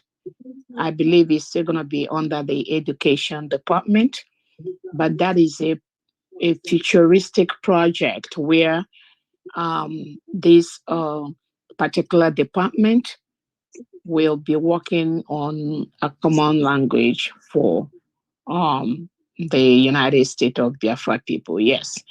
As far as a particular name is going to be called, I'm not sure that was captured in the Constitution, but that is it is already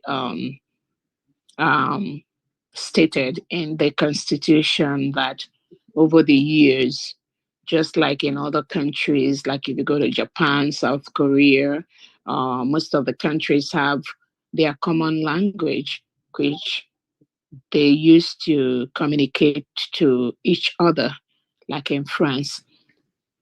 Yes, that will happen in Biafra land, but it's a project of the future. Thank you so much. I don't know if that answers your question. Thank you, my DPM. You're welcome. Okay, thank you so much, my DPM. My second question is this: in the secondary school section, with the according to the zoo curriculum, they have this 40 minutes period in that's the classroom activity, the 40 minutes period for a teacher to deliver and come out. So I don't know if that 40 minutes will be extended or will it remain that same 40 minutes. And the second, and the other one that follows it, the other question that follows it is this: will teachers copy notes on the board, copy notes on the board for the students? No way. Okay, or will there be a handout given to the student? Then the teacher will now explain a topic from that handout given. That is topic by topic, maybe each period or maybe each day. That's my question, because I'm asking this because I'm a teacher. So, and going through all those copying of notes and the rest, and that's why I said let me ask this question. Thank you. Thank you very much. Dr. Koya, are you still in? Yes, I'm here. Please, can you respond to that question? Can you hear me? Did you hear me? Yes, we are hearing you. Thank you for that beautiful question. That's a very relevant question. No, there'll be no notes, right? No writing of notes on the board. One, there'll be no handouts given out. The only printouts that teachers might give will be a passage that contains relevant facts, which the student will take home, read and extract the fact from the passage. This is not the Biafran system of education is not the style that the teacher will pour information into the students. No, the teacher will give the students the material, whatever course it is. The student will go home, look at it, come back the next day, and the teacher will draw out the answers by using many questions. The who, what, why, where, when questions, whatever it is. The students will have to find them out from the passage they had read for homework or something, or they have read for a week or whatever. So this is Biafra education in my own mind. It's not a question where teacher come and give the students facts. No way. No. We're gonna ask the students to go find out, get the facts, come to the class and deliver the facts. The teacher's position is to draw out the questions and then let the students respond to the questions. The much they can respond will show the much they put into the passage or the article that they were given. I don't know if that makes sense, but that's what I think. That's what it should be. Yes, thank you very much. No dumping of facts. Now, we're not going to write anything on the board for any students. No way. Okay. Okay. Has Okay, anybody thank another you thing so to much. add to it before we move? Yeah, I want to let him know that we've written something about digital technology, and this digital technology is to make teaching and learning very, very interesting for everybody.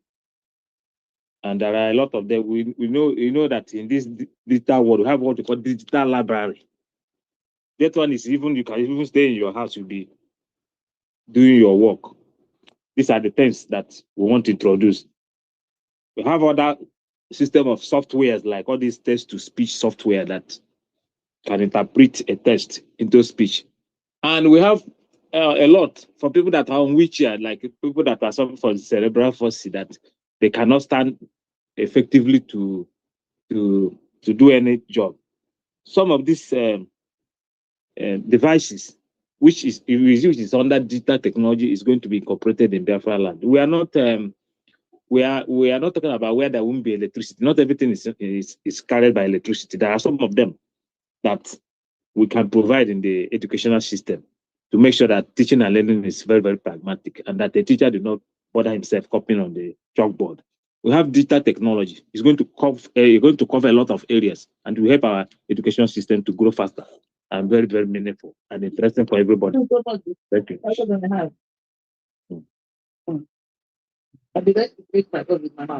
Thank you very much. Can we move Thank on you. to the next person because of time? Mazi G Global.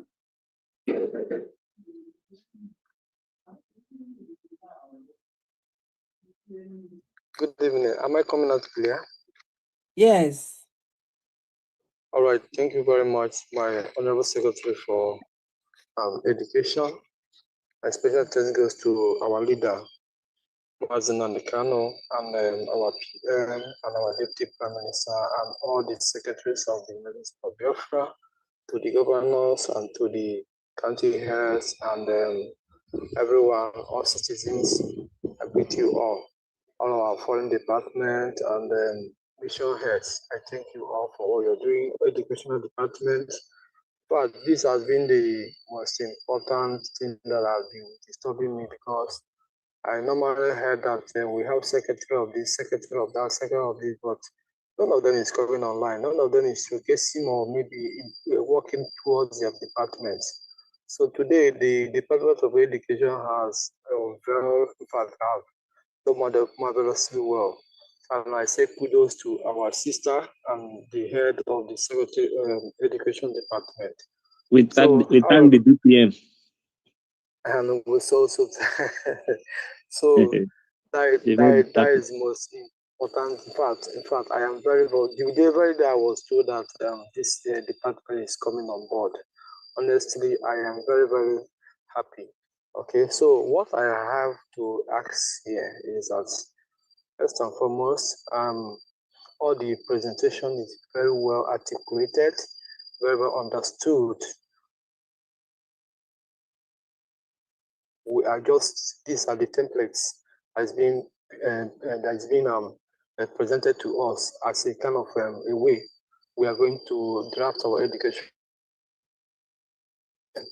Now, my question goes like this: we are trying to confederating system, that is a kind of governance we are trying to build. Now, is it this educational department now? Is it federal that will be controlling it for the center, or every state will have to, do everything? Maybe is that gonna be a kind of a different constitution, a different way of operation, but everything will be merged towards the center? That is from this presentation here. Is there going to be like, as we are operating autonomous, every state are to operate autonomous, build their state, build like we have in Canada, Morocco, we have so many, New York, and so on and so on. So are we going to have this thing now? Is it something that every state is going to use, all right, to build their Department of Education, or is it the federal federal will be the one controlling it from FCT, from our Ibube Center to across all the whole state? That is number one question. Yes, let's answer the number one question first. I want to invite Dr. Henry to respond to this. Dr. Henry, are you still with us? So yeah, the plan, what we have is, though we are operating regional, that's every state is independent, but the model is the same. So do you understand that, Mas Grover? Okay. Yeah, it's just the plan is the same. The model is okay. And remember, we have private schools too. It's not devoid of initiatives. So you can bring in initiative, but everything has to work into the plan. Okay. Into the core curriculum. Yeah. Yes. Yes. Okay. So your second question? My second question is, from the presentation, I did not hear about blockchain, inclusive of blockchain into our curriculum, because this is part of new way. That is digital currency. So do we have any provision for that into this curriculum or this presentation or ahead of time? Because the world is going digital, and this is part of the advanced world system or finance that the whole global is using, including the finance. In fact, fiat is fading away because of the way the money is being circulated into the hands of government, and it seems like the governments are using the money to control the masses. So now this two system is stabilizing the way of money circulating, making everyone to be independently, and you can't manipulate anyone because of money. So is there anything regarding this blockchain inclusive into this our curriculum? That is Mazi Grover, I will be very happy for you to write abstract on that and present in our conference. It will be a very good thing to discuss on. Yes. Even though we are talking about it. Please write abstract on that. All those that are presented, please write abstract on what you have asked, because it will help us to put together the standard curriculum that we are looking for as Biafrans. Please. And your name will appear in the final book. Yes.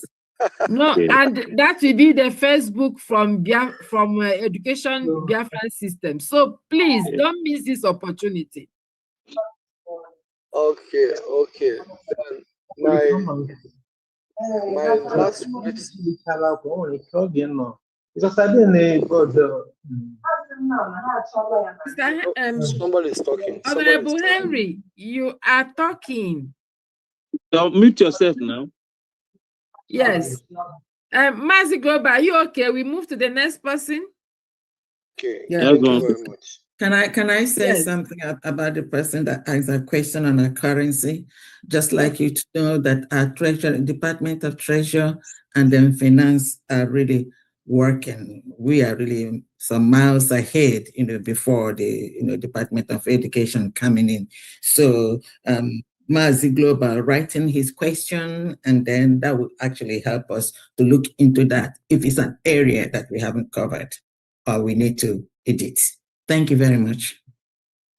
Thank you, Honorable. Yes, it is an area, and I'm happy that you came on board.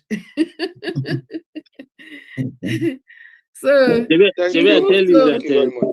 we move to Good Man. Good Man, John. Good evening, Honorable. Good evening. Good evening to my DPM, Dr. Ngozi Arabeze, Ojimoto Mogo.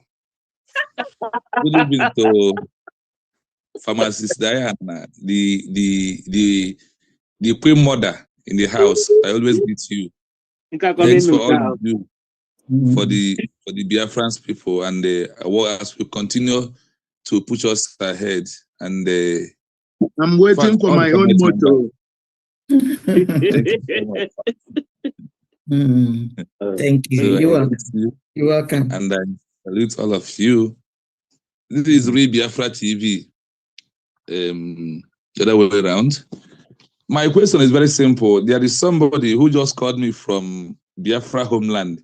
The only thing is said that she is listening with her family. That she wanted me to ask that she didn't hear about it. The school in Biafra land. Are we going to have the school for the rich men separate and the school for the poor separate in Biafra? No way.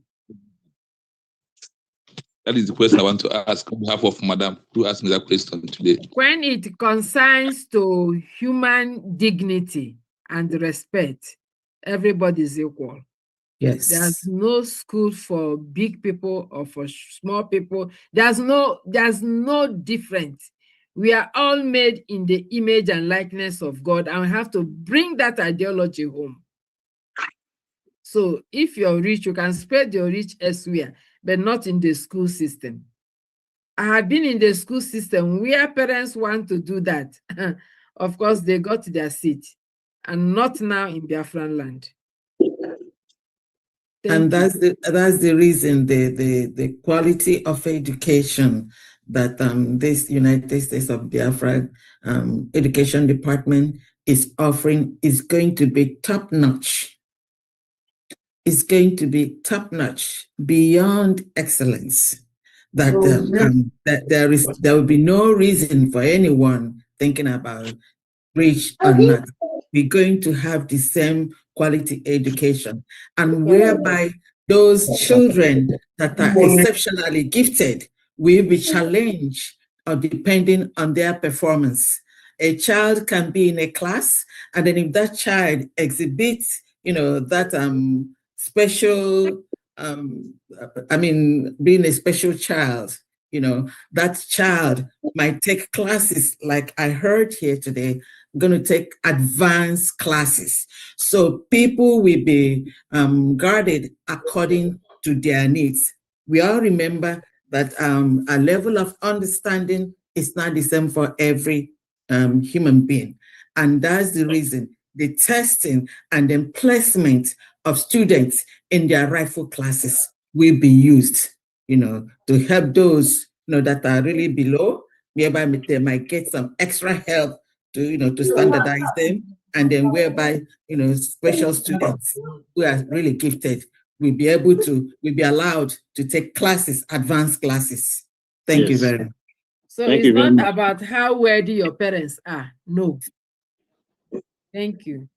And I think why that notion came up was what is happening somewhere in one country where the school for the gifted is only the rich people go there and buy the chances for their children. Whereas there are measures to test, but Biafra does not allow that type of school where the school for the gifted is now meant for the school for the rich. It's not what happened in Biafra land. Thank you very much. No. I want to add, can I add something? Okay, yes. Go ahead.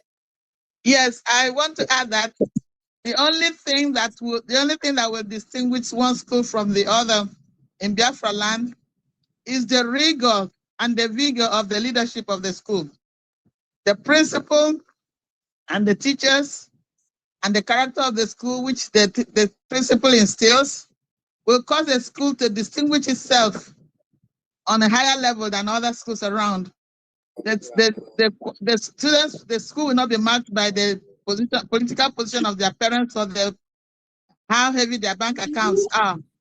We will not allow that to happen in Biafra land. When we set up the school, because the schools will be equipped by the government, am I right? The government will equip the schools. Of course. So there's no question of begging parents to come and buy football or buy this. So everybody is equal. The principal will then make his school bigger and better than other schools by what he or she and his staff do in the school. That is what I think. And with this perspective, we are going higher than any state around us, any country around us. We have to bear that in mind. And we are encouraging our people and our teachers to begin to learn integrity. We must practice that. Discipline. Yes. That's where the ethical and moral discipline comes in. They have the law there. Monitor the schools. Yes. Thank you very much. I want to invite Mazi Oganiru, Biafra. Just something to add on that. Okay. Yeah. So, we won't have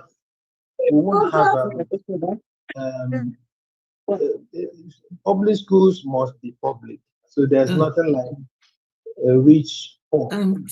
But if you have maybe private schools, just like here, you have mission schools. If you want, you spend extra, but still you have to your tax and everything you pay. It goes to the public.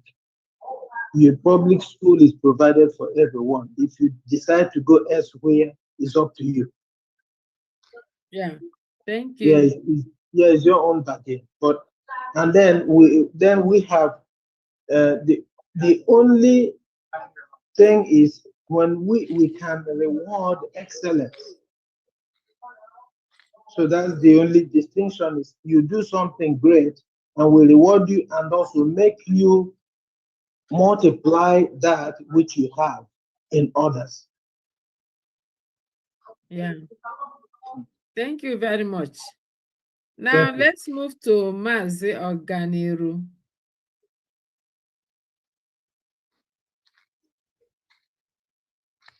Mazi Oganiru, are you there? Hello, good evening. Yeah. Welcome. Am I coming out clear? Yes. Good evening. Excellency, Mazi Dr. Global, Ngozo please, can you Robeze, your from hands? Diana. I still. Good evening, the Secretary of Education. I still have something to say. I have been listening to a lot of teaching that has been going on and which is very fantabulous. I like the presentation from your teams, but I have a question that actually need attentions, because I don't know if there are some of those questions might throw light to some of the things we are experiencing here in the Zoological Republic. So one of the first question is, I'm going to follow up with what the last person that asked question just commented on, but it will be just like a sub question. Number one is, in our education curriculum, are we trying to continue like the system of what we have here in Nigeria? No. In the sense that we are not going to teach our children like 60% practical, then 40% theory, just like what we are having in China, in all those developed countries. Because a lot of things have been said here, but I have not heard about the practical, aspect of it. Because if you look at their children from their kindergarten, they are using a lot of gadgets to demonstrate how they're going to learn, how they're going to fix some problems, and so on and so forth. So this is my first question.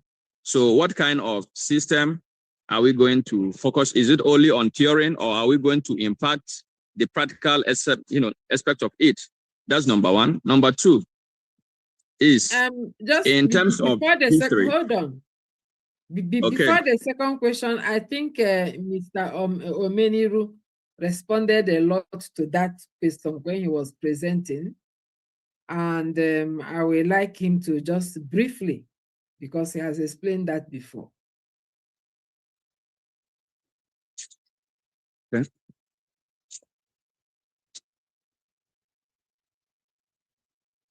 Unmute yourself.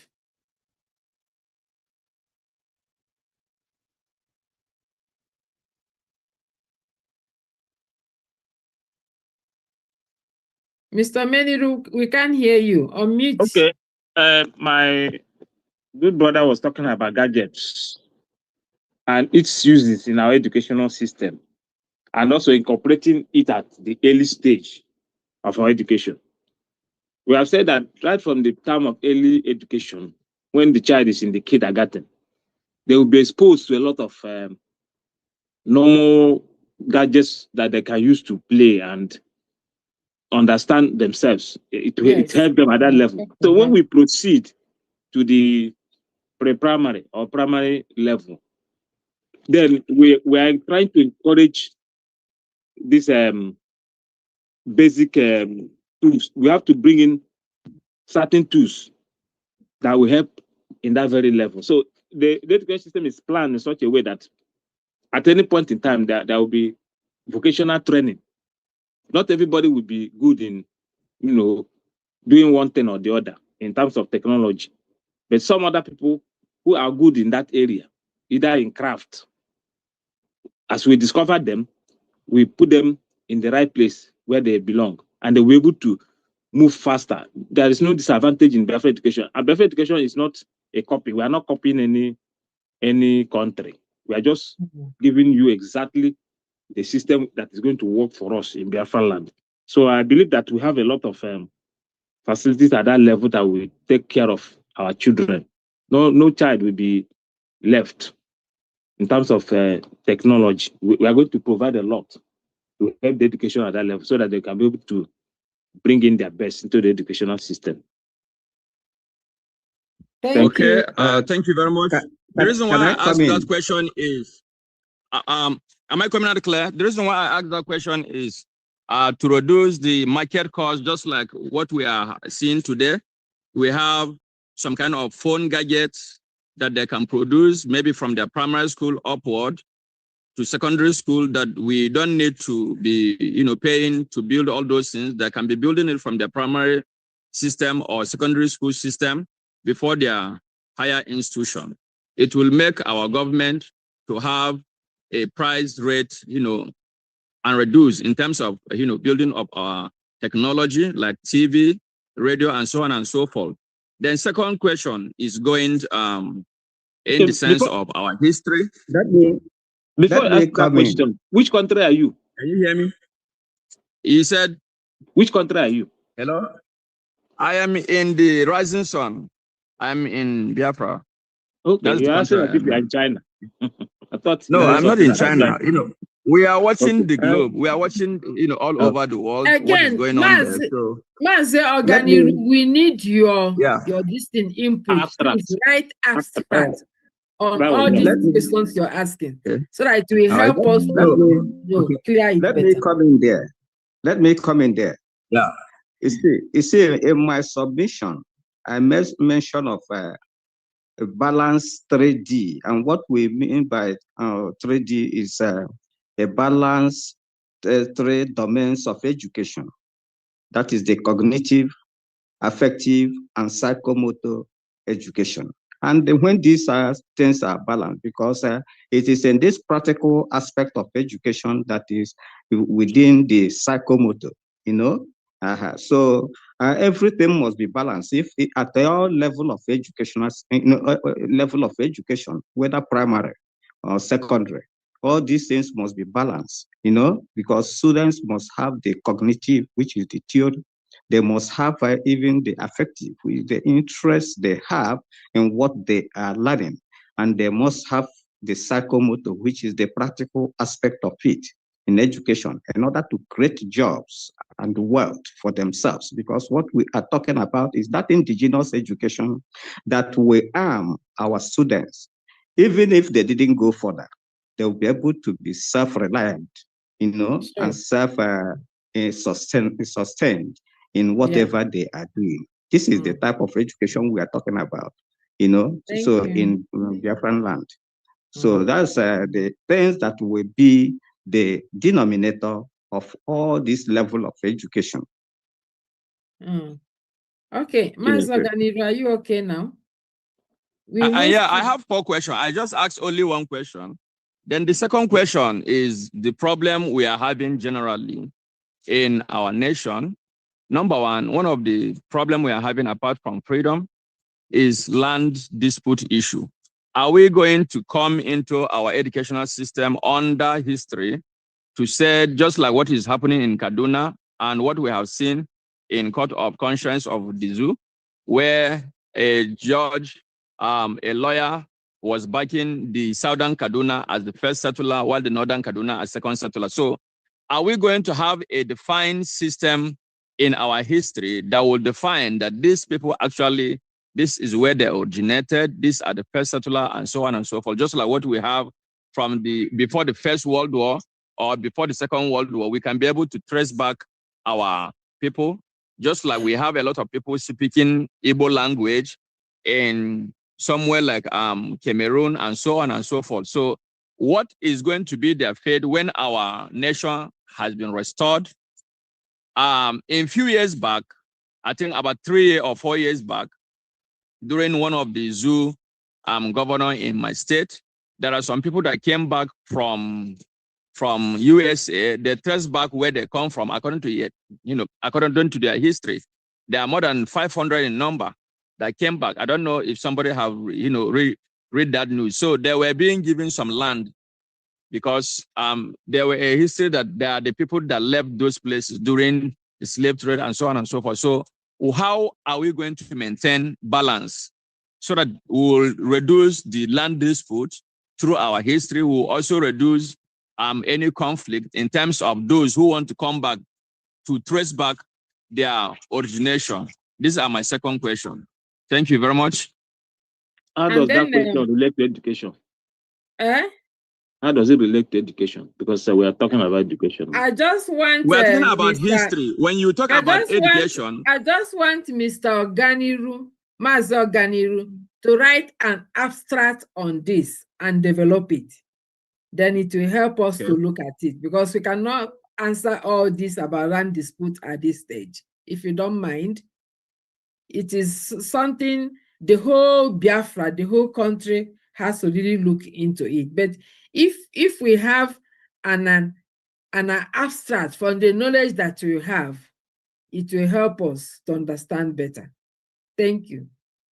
I think I'm going to stop here. Maybe in our next segment, I will ask more. Thank you very much. Okay, thank you very much. Let's go to Honorable Benchooks.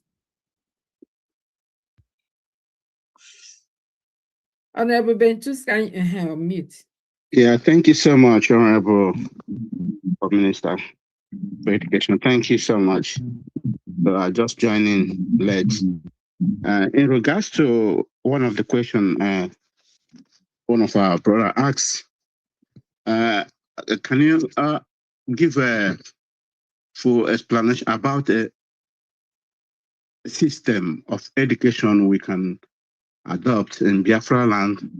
Something like, are we going to have a special education for disabled people? Secondly, like in secondary school, we have something like a comprehensive and grammar school. Are we going to have something of that nature? Like is some before in Biafra land, we have something. Oh, this is missionary school, and this is a government school. So this kind of system, how can we bring them, or bring some of them in Biafra land, or use them? In which way are we going to pick up some pieces of things from the old school system? I don't know. It shows that you actually came late, because we have discussed that. But I will ask Honorable Henry to quickly summarize it for you, or Mr. Omeniru, any of the two. Who goes first? I'm going to talk only on special education, which she mentioned. Honorable Benchus, you are welcome. First of all, you talked about special education, and you know from where you are, which I know, special education, we still have different schools that run that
I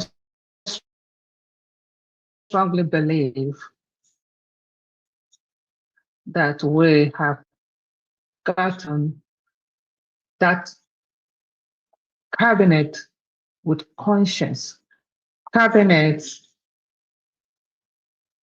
that really understand what millions of Biafrans are seeking for, cabinets that understand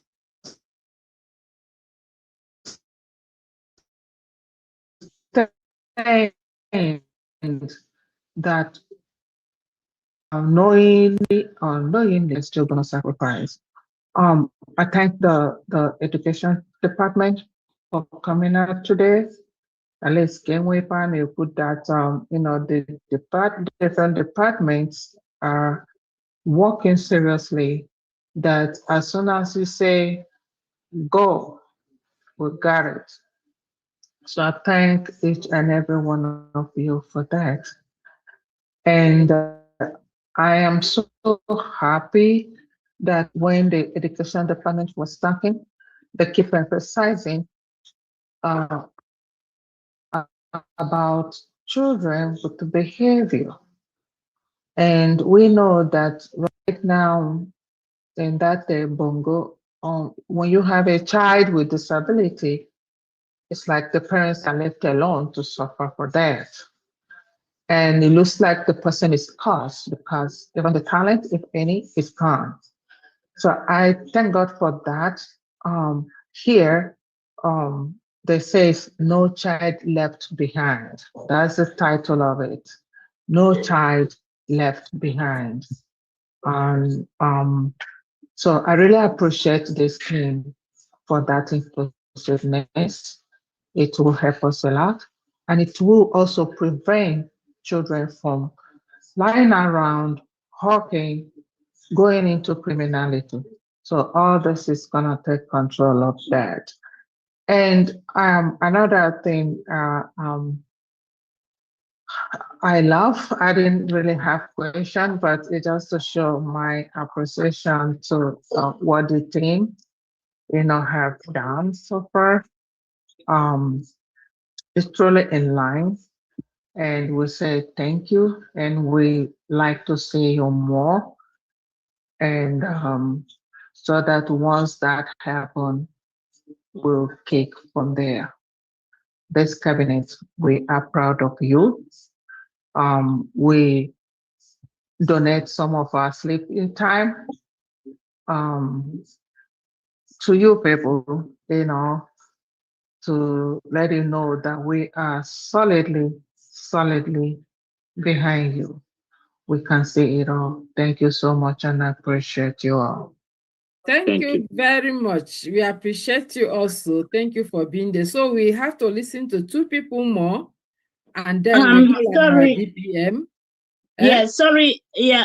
I wanted to, Honorable Secretary, Dr. Olenwe, there's a comment I saw on the comment section. I believe our DPM. So if you can give her at least 15 minutes from the 30, so she can explain to the person. Her name is Rita, so that because of our recognition, so she wants to be clarified.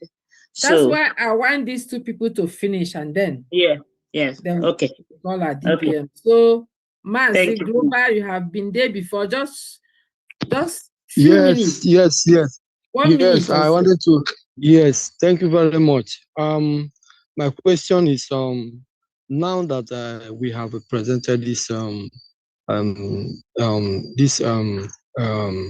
curriculum and the templates, is it not necessary for the department to begin to secrete these templates to the schools in Biafra territory currently right now? That is number one. Then number two, now, is there a provision from these departments to rehabilitate, that is, enhance the study of the present teachers or recruitment for the teachers that will for preparation of this transition of education into the Biafra territory.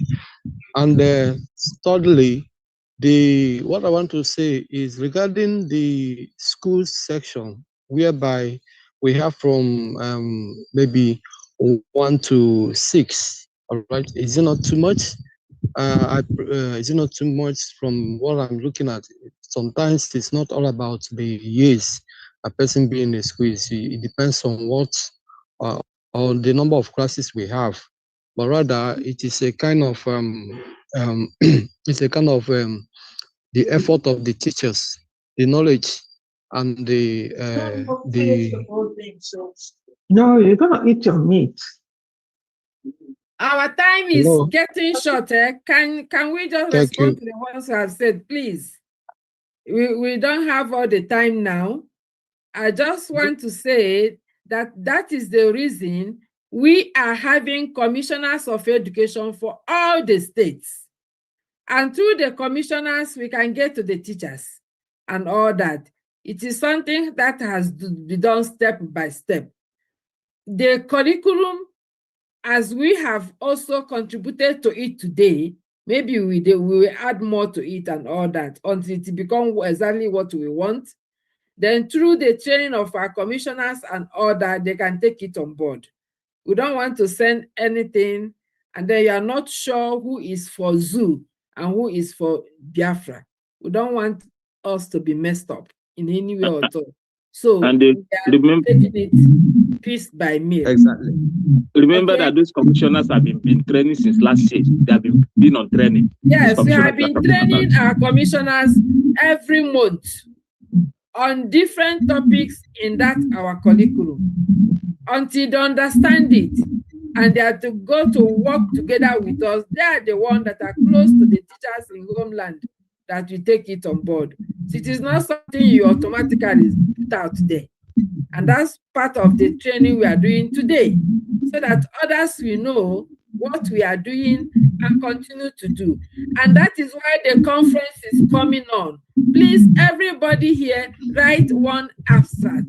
Even if that topic is not in that abstract, write it and bring, so that we discuss it and it will help our people to know the direction we are going. We want to be ready. So as soon as the security is okay, we land. Thank you. Reverend Ebenezer, you are the last person because yes. Has to say something and then we can. Okay, and I appreciate you guys. I am excited in what you guys have started. It is a powerful thing to do. Now, there are a couple of things that must come first. Let me explain it. Retraining people of Biafra will be a major issue. Retraining them because our mindset is a Nigerian style thing. Anybody could do whatever they want and get away with it. I could steal all kinds of education I want to and take someone else's write-up and use it for my own. We cannot do that. Another thing we have to do is family training. Parents has to be trained and let them understand that their children have to go to school. If they need money, they'll send their kids to do other things and leave school, leave education. My dad was done that. My grandfather did that to him, but my grandmother said, no, he has to go to school. That's the reason my dad went to college, went to university. The same will happen again and again. We need to get that up and running so that we make sure that our parents, mothers and fathers will be able to believe in their children and put them in school and then find ways to make money, not using kids to make money. Just a simple thing. I had more to say, but I'll leave that for another time. Thank you very much. Thank you very much. I want to appreciate all of you, but at this junction, please, we need to bring in our DPM. Yeah, we need to bring her in because he was the last man. Please. Okay. We will create another opportunity. Yeah. Okay. Yes, I'll talk about the environment in time, but not right now. Yes. Okay. No. DPM so our here DPM, now. please. Over to you. Is she here?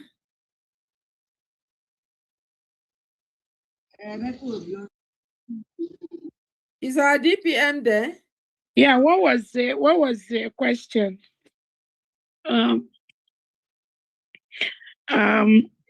They said somebody posted something on the chat section. What was that? Yes, Your Excellency.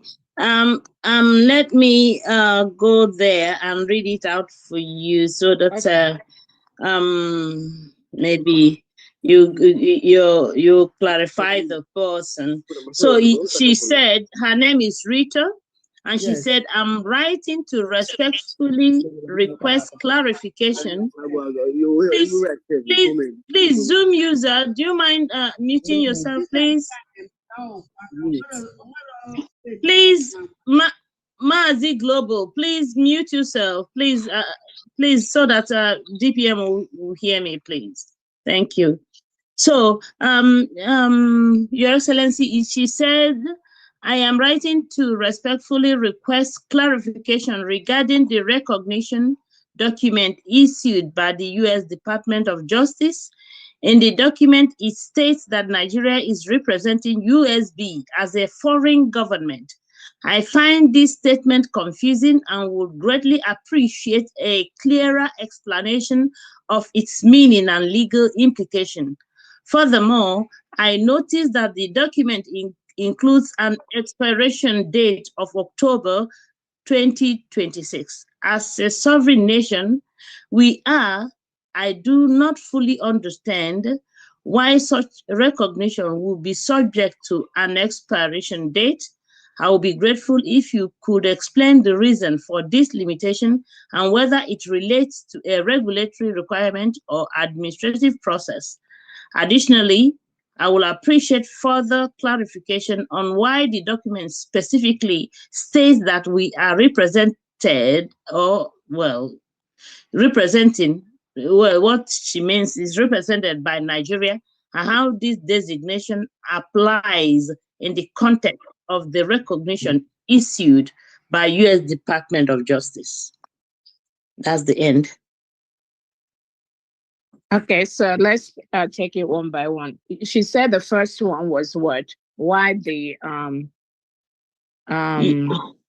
what was her first question? Because you read a lot of things together. Yes, she has a lot. So her first was to be clarified regarding the recognition document issued by U.S. Department of Justice. In the document, it says that Nigeria is representing USB as a foreign government. So let me clarify that. Nigeria is not representing USB, but when you go to register with the Department of Justice, there are specific things and there are specific provisions that already the Department of Justice have. So when we are registering our new nation, United States of Biafra, it is not on the drop down.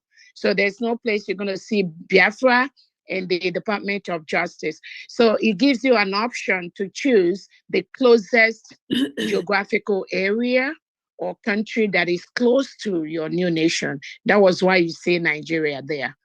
But on the box, it checked the government of a foreign nation. So that is the reason why you either choose the closest location. We would have chosen maybe Benin Republic or Cameroon or something, but the closest geographical mapping of the United States of Biafra is Nigeria. That was why that was made. What's the second one? Okay. Thank you, Your Excellency. And I hope the person is here and is she listening to the answer here so that I make sure she's clarified on the answers? I don't even know, but this is recorded and it's been program is being streamed by all our independent social media groups. My question is the person that wrote those questions is the person on this platform, because she can't just drop question and not be here to listen to the answer. It doesn't make sense. Okay. Rita, I don't know if Rita is still here. If you're not here to listen to Her Excellency, then I don't, let me see if she's still here. Just a second, Your Excellency, please. Rita.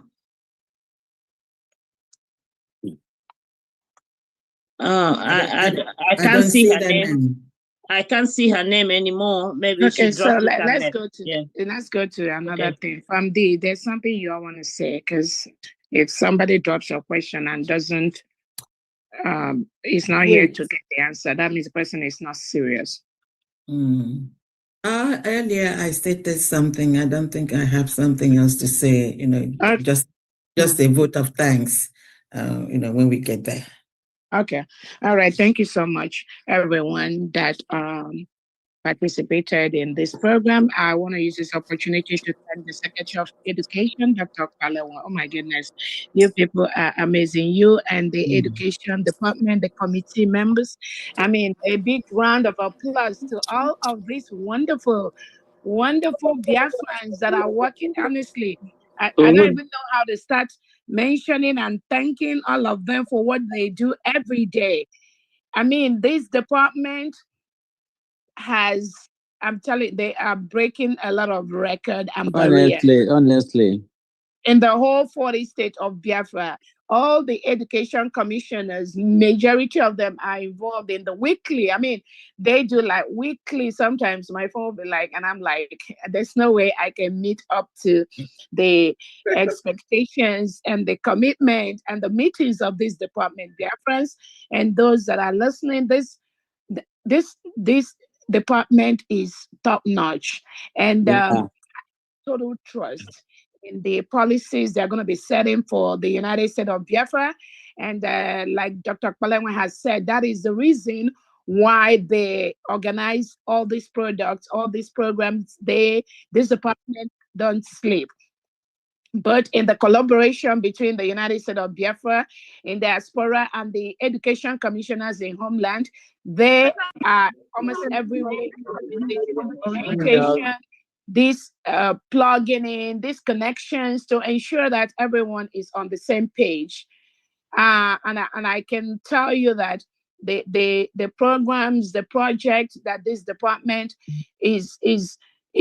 has been taking on themselves, just even without us having our sponsors or our allies. Yeah, just imagine what this department will do once we get our recognition and we set off to rebuild the education department of the United States of Biafra that Nigerian state has bastardized. We have the country we exited from. It's not about what you study. Most Biafrans that are graduates after school, they don't get any job because the Nigerian educational system rewards people by their connection. That's why you see people that have primary 5, they're heading ministries, and Biafrans that are graduates or masters or PhD levels, they don't even come near the leadership of anything in Nigeria. And we cannot continue to be a second-class citizen in our primary country. That was why we exited Nigeria on November 29th, 2024. We are building the best educational system. And like Dr. Kalewa have said, this is a work in progress. Nothing is set on stone. We will continue to listen to Biafrans, formulate policies, and make projects that are peculiar to Biafrans to make sure we bring the best out from our people. That is why she and her department are doing what they are doing. I also want to thank Dr. Henry. I mean, what you all do, and all of you in this education department, I don't even know. And I can see the enthusiasm from Biafrans. It's like they don't even want you all to stop. So that means you all have to also find ways to do this thing as needed every now and then as time permits you, because Biafrans wants to listen to you. Biafrans wants to give you their own suggestions. They want to also tell you how they feel based on their experiences. And I'm very, very happy that your department is one of those departments that have been up and running from day one. The commissioners of education in Biafra land are ready in day one to start impacting this wealth of knowledge to our people, to our children, to the schools and all that. That is why we have mandated everything Nigeria state to leave the Biafra territory. Currently, Nigeria is occupying a foreign land. They must leave our land. We've already declared our independence. Whether they like it or not, they must leave our land. We will make Nigeria leave our land so that the educational policies, these cutting-edge works that the education department have for Biafrans, we will start implementing them in our school system in Biafra territory, in the 40 states of Biafra. So I thank you all for organizing this program, this project that is coming in. Everybody, please try and send in the request from the education department. Send in those things so that they have enough time to select and go through what you sent and know those they want to choose to present. And like what I understand from the education department, they are taking these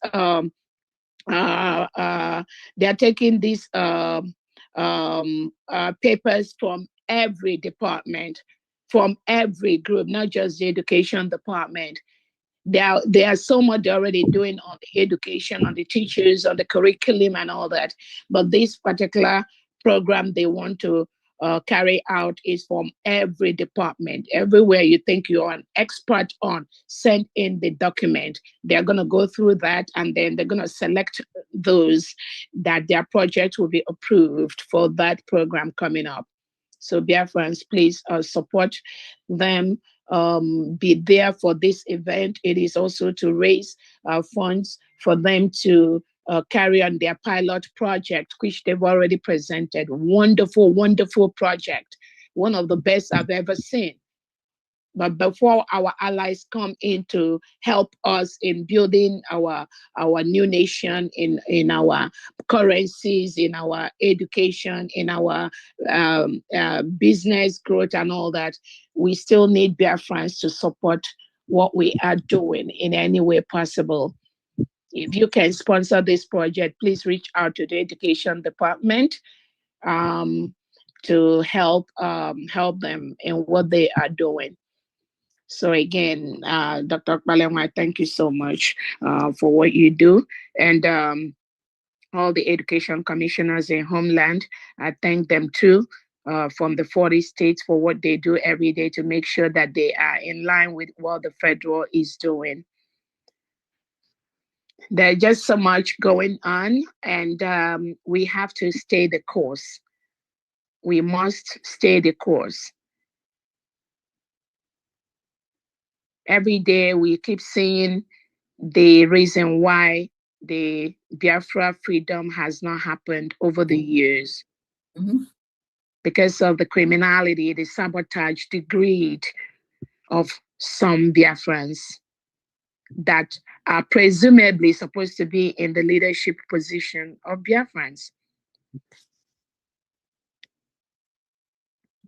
Some of you may have read what the so-called Aloy Ejimako posted on his Twitter handle, telling Biafrans to come out and take a position in Nigeria state and be involved in Nigeria politics and have a seat on the table. This is the kind of criminality and stupidity that has made Biafra freedom not to come all these years.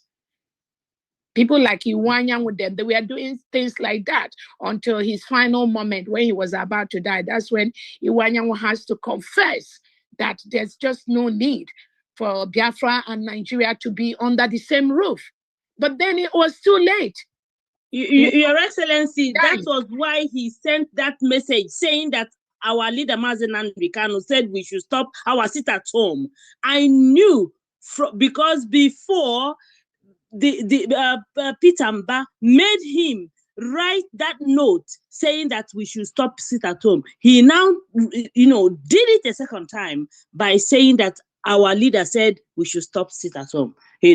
So that man is I don't know where there is, I don't know the kind of man that man is, you know, because when I say that he liaises with Showore, both of them are just using Mazi Nnamdi Kanu to get whatever they want.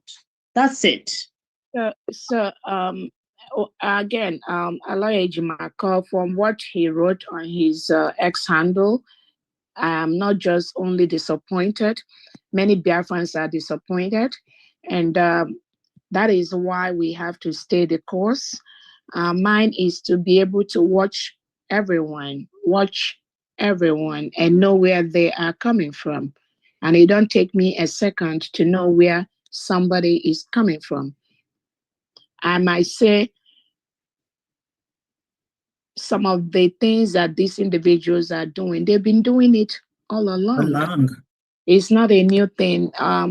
The sabotage and the plot for them, and you can see some of them and their agent in our Biafra movement. That shows you that this is what they have been doing all along. But thank God we never gave them the opportunity to continue this criminality. Those of them that were with in the cabinet of Onyendu Nnamdi Kanu, some of them were in the cabinet of our prime minister. You can see even in the USB cabinet X. That's why the only difference is we fish them out in USB as quickly as possible and flush them out. Hope maybe the other past leaders has not been able to, you know, have the same courage and the same mind to call a spade, because that would have really helped to streamline this freedom to the point where we are right now. But we thank God there may be a reason why they took the steps and the actions and the policies they took at their own time. So again, it's a very big disappointment on the part of somebody like Aloy Ejimako to be, according to him, calling Igbo people to partner and dine with a terrorist state. And you begin to wonder why these individuals has contributed to the killing of thousands of innocent Biafrans in the hand of the Nigerian state. You begin to wonder. That is why the destruction of Nigeria is a task that must be accomplished. Must be accomplished for people to live, for us to live. And I know we are doing that.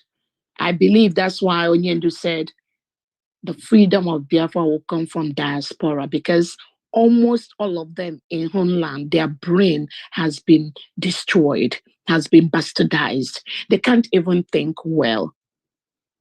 That's exactly what we see happening with this is just entering. That Ejimako has done.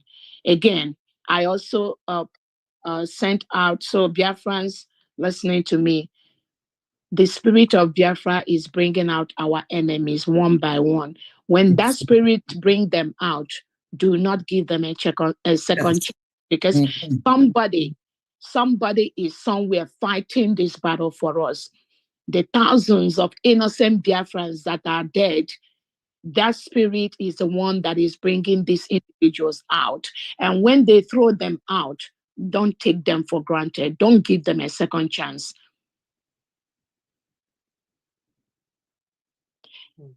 So Aloy Ejimako from today is an enemy of the Biafran people. Anywhere, anybody that is associating with him in any form is also an enemy. Freedom. Is destroying this freedom which we got.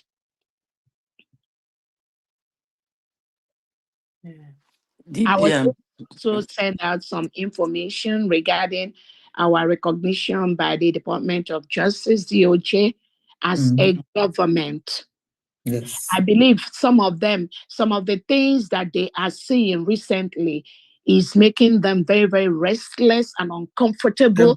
And the Nigerian state is sending their agents in Biafra land to increase their tempo of their deceit, to increase their confusion, to increase their trying to derail our freedom. That is why you see them popping up here and there. We're not moved. Many of them will still be popping up. But it is my task to continue to destroy them. And the task of Biafrans to continue to destroy these individuals. I'm telling you. Our recognition, our registration with the Department of Justice as a country, as the leaders, as a representative of a country, no one can take that away. There is a reason for that. Mm-hmm. There is a reason for that. And that registration protects every single Biafran who is under the 40 state of, unless you're not under the 40 state of Biafra. Because that registration is what gives us the edge. This is what, when we are going to court today, all these our documents, that's why we have taken Nigeria to several courts internationally, and they keep running away from those courts. We have those documents to defend the United States of Biafra and the 40 states inside that.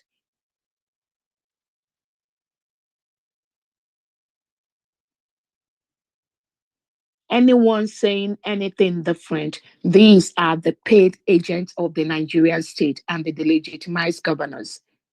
As they become more restless, they keep using different people, different so-called pretending to be Biafrans to find a way to attack what we're doing, attack Dr. Roberts. Do not pay any attention to them. My target is not them. I know where my target is. And Nigerian state knows that. That is why they are restless. I have to be bringing some of these things out as needed. There is so much they don't know. And I keep telling them what they don't know is bigger than them. Oh, God.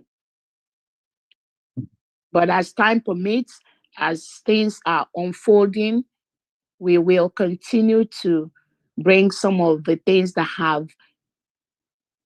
have built our nation. Our nation, the United States of America, is already built. Anyone tampering with that is going to go down in one way or the other. In one way or the other. Nigeria, Tinubu cannot even confront the United States of Biafra. Talk less of our lawyer, Jimako. That's how stupid our people are being used. So sad. By those that are killing their people, forcefully removing our people. The accounts are there. The facts are there. What the Nigerian state has been doing, not just in Tiger Base, but forcefully removing so many innocent Biafrans just because of our freedom. Nigeria have seen it is not just about Basa Bosa or war.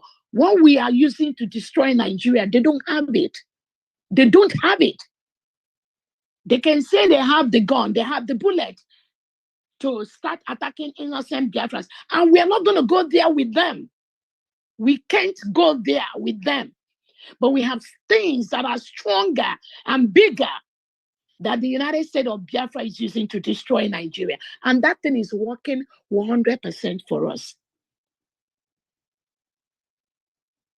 Is working 100% for us.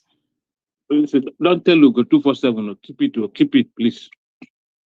That was why and I will also anybody can come around. Yeah, anybody can come around. Yeah. I will also, as time goes on, bring out the necessary documents that clearly shows the support of our allies to the United States of Biafra. Every single thing we are doing is fully approved. Because we keep checking with those private lobbies and attorneys on every step we are taking. as a new nation, and we are on the right path. I keep telling Biafra, just stay the course. Just stay the course. You don't have to look everywhere. You don't have to do something bigger. You don't have to do something great. You don't have to start thinking, how are we going to do this? Because everything is already set for us. Just continue to do what you are doing in your different departments to build our new nation. At the right time, Nigeria will be moved away from Biafra land. Every element of Nigeria. Just stay the course. Your Excellency, Rita is here. I just want her to be hearing you. She's back here, so for her to hear you, that you have everything, the documents, and also to reiterate what you are saying here. Yes, she can ask a question. I don't know. Okay, Rita. The mic is yours. Her Excellency has been waiting for you, but now you're back. Please listen, or you can ask again. Yeah. Okay. Let her pose a question by herself. Pose your question. We are listening. Rita, the mic is yours, please. Unmute yourself.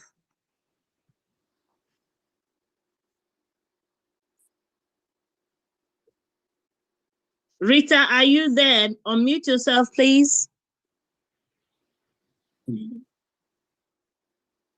So let me continue. As I was saying, I have to I also have to bring out the firing of Elias Gerasolis, the one that was working with Ogen Kerry. You all remember after our declaration, how these people colluded and with Ogen Kerry pretending to be looking for Biafra. Whoever could have thought that the Aloy Ejimako is fighting Biafra freedom? But this is how they look like. This is how they appear. They pretend as if they are part of what we are doing. But they have another agenda. And that agenda is to ensure that this freedom we got does not stand. Never happens. Okay. But they will be coming out pretending I'm supporting Onyendu. Onyendu will never ever approved to be part of Nigeria political system. Long time ago, when they even offered him to contest for the governorship of the whole southeastern region of Nigeria, Onyendu refused. Talk less of being part of the political system, APC, that have been declared as a terrorist organization. So Aloy Ejimako want Biafrans to be part of a political party that have been declared as a terrorist organization by a Canadian court. And you begin to wonder why these criminals are still part of what we are doing. Pretending to be part of what we are doing. When Ogen Kerry and Elias was pretending to be the ones that were handling the PM's primary case with the people that are colluding with them, they are the ones. I just finished speaking with Prime Minister Simon Ekpa, and somebody actually was hoodwinked into coming out on the X space with Ogen Kerry and Elias and all these people to be spewing lies to Biafrans. That told Ogen Kerry, for now, he's the one that is going to be the prime minister of the new nation. These are the evil and the damages that people are just doing every day. And the career agitators around that time to be listening to this woman in Finland who was colluding with Ogen Kerry and Elias at that time to do all these their evil machinations. To hijack everything, to pretend they are getting the attorneys for the prime minister's case, trial, and blah, blah, blah. At the end of the day, the PM was jailed for 6 years.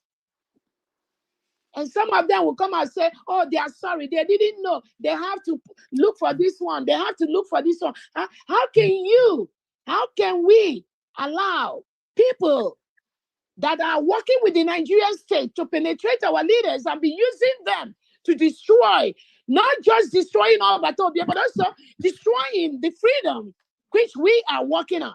Because that's exactly what they are doing. When they cannot get their way in one aspect, they'll move to the other.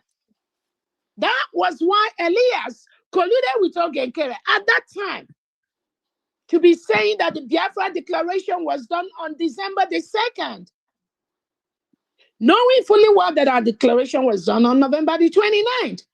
But this Elias, this criminal, working with Ogenkere, criminal, that we are going around propagating that lie, which the Nigerian state want them to be doing, so that this real Biafra we have, we are going to be confused or leave it for them or start derailing or just abandon it, so that we all will be back to square one of being colonized by the delegitimized governors.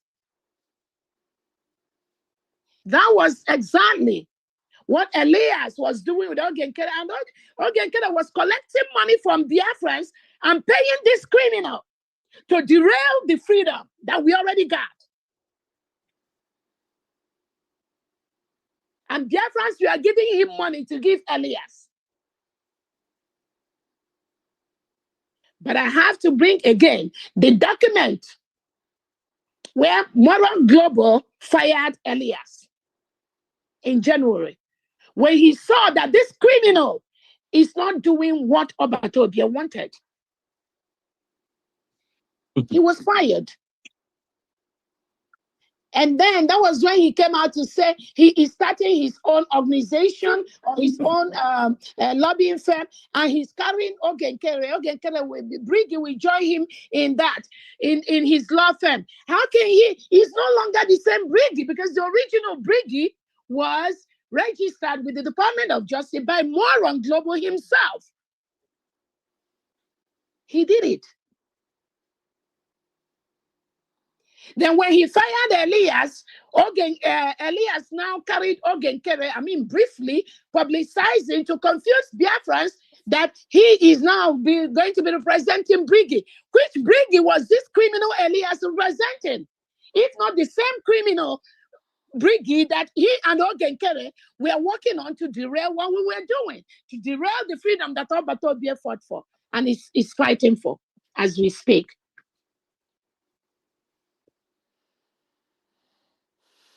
So when Moron Global fired him, instead of him to just go and do his own thing, he still tried to answer a Mazi for Biafrans and confuse those that he was able to confuse that he is now Mazi Elias. He's still going to continue to protect the brigade that Simon Eber. And every now and then, he pushes the name of the PM into the stupidity he was doing, trying to confuse those gullible ones that were following him.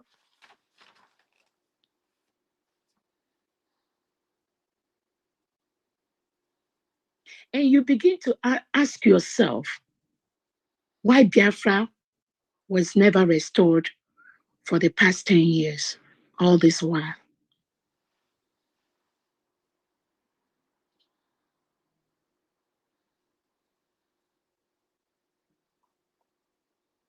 And when one is out, nobody is hearing Elias' voice. They are no longer. Sonia Akparawa and Ogenkere are still there doing the same thing that Elias was doing. The CRC, Mama Abu and his group are still doing the same thing. Aloye Jimako, Elias is still doing the same thing. And you have somebody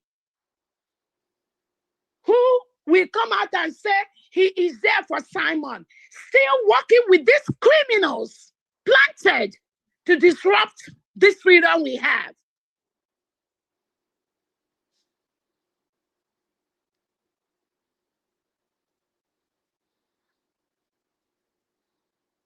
You have the same mistake. I won't even call it mistake, because they know virtually what they are doing.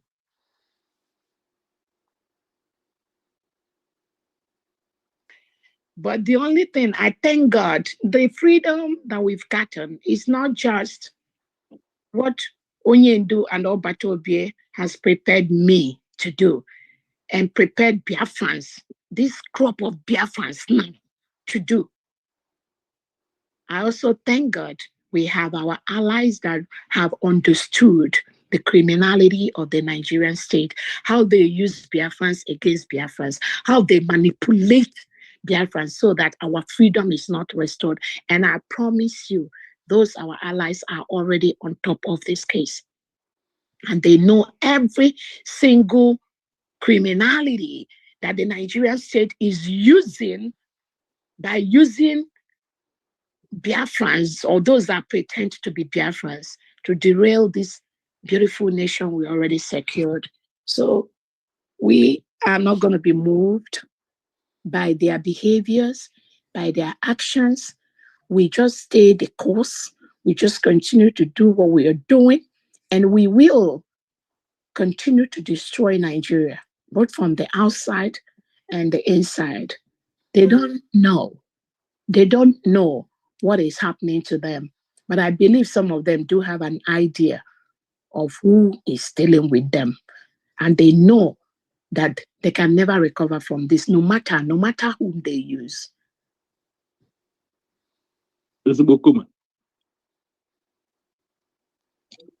No matter whom they use. And you see some of these disgruntled, briggy people that were fired from the government because of this same criminality. They'll be writing rubbish and trying to distract those that they are distracting. But Biafrans, be not moved. We are winning this game. Everyone should be alert. This is not my job alone. It is a job of those 50 million Biafrans that voted during that self-referendum to exit Nigeria. It is their task to ensure that these criminals, wherever they rear their ugly head, we're going to strike them. People, Biafrans are angry. I'm telling you. And we cannot allow this criminality that the legitimized governors are using them to do to continue to happen. And like I told them, I don't care if Nigeria bring in 2 billion armored tankers, 3 trillion guns. You see, in Kibazwa, this last game, there won't even be any shot, but Nigeria will leave Biafra territory. That is what is happening, actively going on. Going on. Virtually the whole northern part of Nigeria, most of them is gone to the hand of the reintegrated terrorists that Nigeria brought. Tinubu and Co has a standing policy to reintegrate terrorists into Nigeria. And I ask Aloye Jimako, in this your mouth, at this age, you are propagating for Biafrans to cohabit with a country that have a standing policy to reintegrate and rehabilitate non-terrorists, a country that have been declared as a country of particular concern, a country that have been declared as the deadliest country in the world for Christians to live. And our lawyer Jimako is telling Ndibo to go and join Nigeria. Chineke, God will punish him. God, the God that will strike and punish our lawyer Jimako, he, in his next word, he will beg God not to be in the generation of these Biafrans that are here right now. I'm telling you. So again, I just want to thank the Education Department and Biafrans that have listened, the cabinet members that are here, the governors that are here, the commissioners, the heads of missions and the stakeholders. The Vision LA Squad, I can see some of you have been listening. Thank you so much for what you're doing. Just stay the course and continue to disapprove anything Nigeria in the 40 states of Biafra land, any project, any program, anything they plan to do in our territory. If it's in your state, call for help from the other states, people, and make sure that does not happen. We are taking over our land. We are taking over our states. day after day, and the Nigerian state, the legitimized government, they are seeing it. It's happening right under their watch. They know that there is no scapegoat. They must leave our 40 states. There is a governor in each of those 40 states, and the governors are working with their executives. They are working. So they must leave. If they don't leave today, they'll leave tomorrow or next week or next year or next 2 years. But the bottom line is that they must leave. They must leave. Yes, So it's a tax that must be done. Yeah. Oh, sorry. To the other question, okay, you said that the person that posted the question is not there, so no need. So go ahead. Thank you so much. Okay. Thank you, Her Excellency. Thank you, especially for responding to that Aloy Ejimakos open letter. You really hit it on the nail. You hit the nail on the spot. This is because we have crossed the Rubicon. There's no way for us to go back. We can't go back to the zoo. And to be completely wiped out by the terrorist Nigerian government and its integrated terrorists, Fulani jihadists, and co.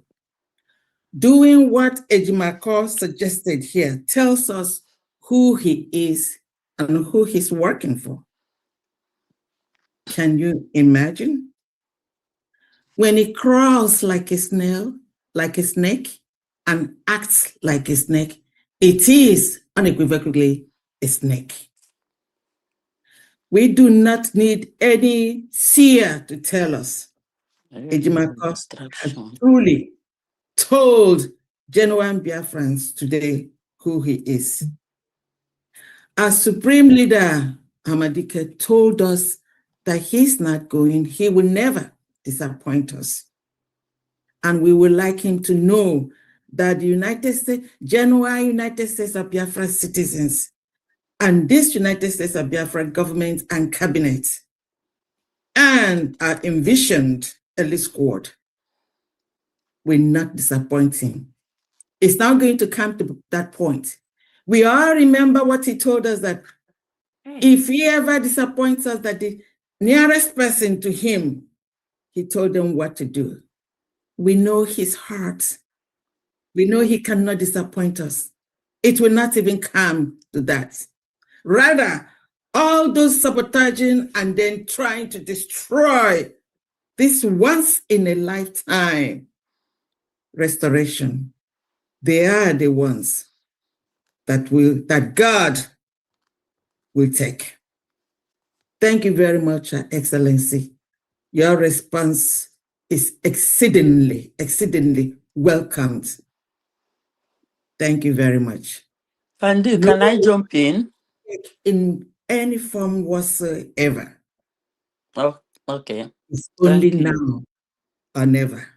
We're not going to do this again.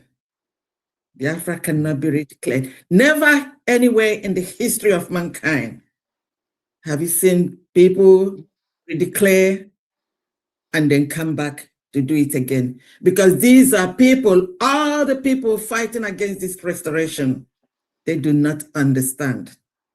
Their bitterness, and then the devil that has taken over them is not allowing them to see. But you know what? Darkness can never drive light. It is light that will drive away darkness. And that's what we do. Thank you, Her Excellency. Thank you very much.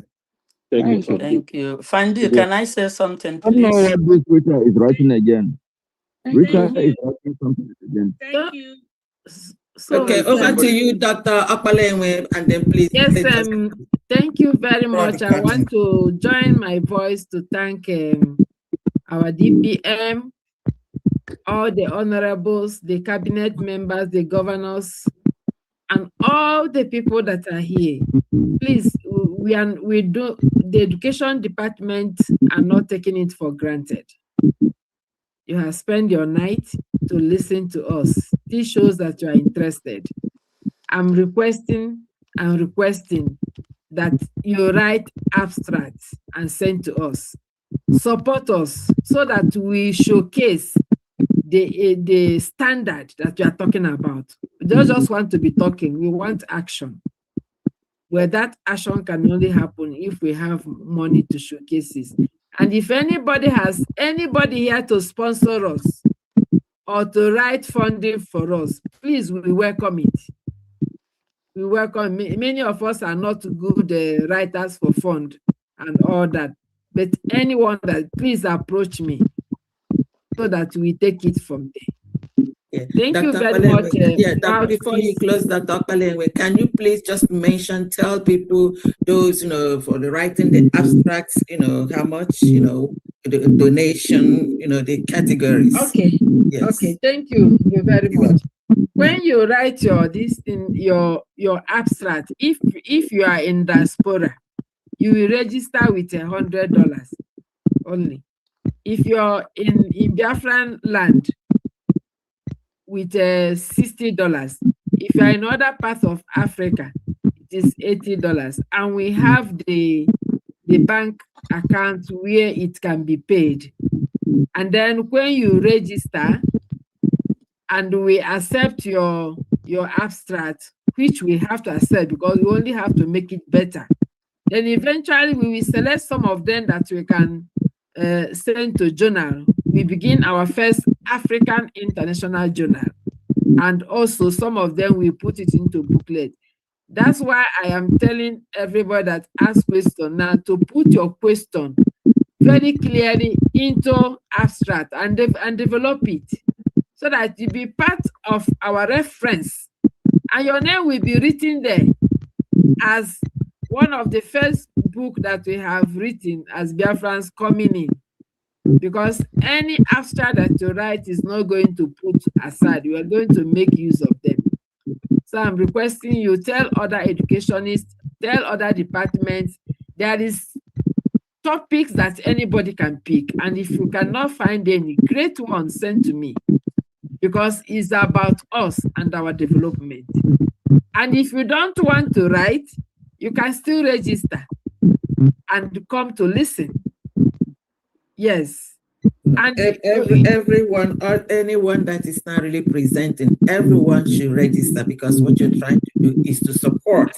It's a way of supporting, yes, financially. This. Yes. Yeah. And also developing our own curriculum. We want to carry everybody along, so that you don't say you don't have opportunity to say something about the education of Biafra. This is the time, because when we conclude it and then discuss with our commissioners, that's when the papers will start to move around from one school to the other. So, okay, one more thing. How soon do you think you can you'll be sending out the flyer? Okay. The flyers are already out. Call for paper and all that. They just to know the places where to send them. They are in our Zoom forum. Okay, but, I will forward them to different forums and everything. Okay, thank you. So you can start even today to send your abstract. The earlier the better, because we need to look at it again. Then contact you now personally, send you our reports, and then you register, so that day we know how many people are really presenting. It will help us to look at the time frame and all that. And people that are not presenting but they want to talk, we give everybody time, no matter how small.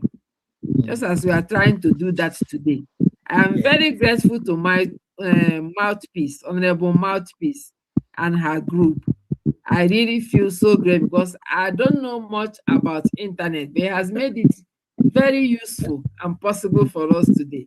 I'm so grateful. Thank you very much, and your team. Thank you. Thank you so much. Have a great day, everyone. Bye, everyone. Thank you. Thank you. Bye-bye. Bye-bye.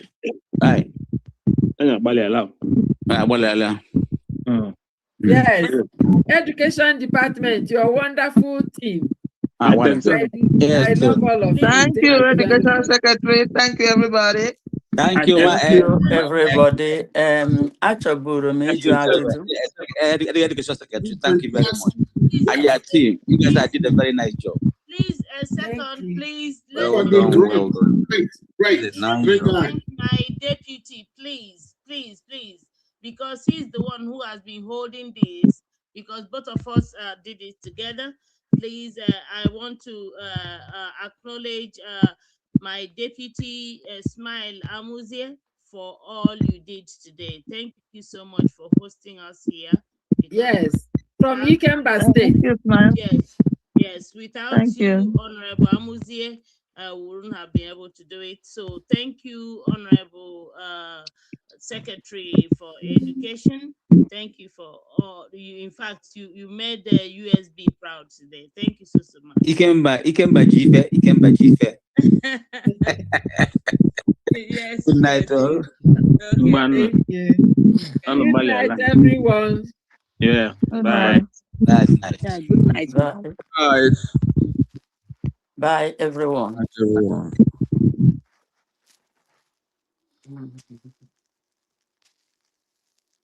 Rita. The recording has stopped. Yes. How do I go? Honorable Amuzie, you.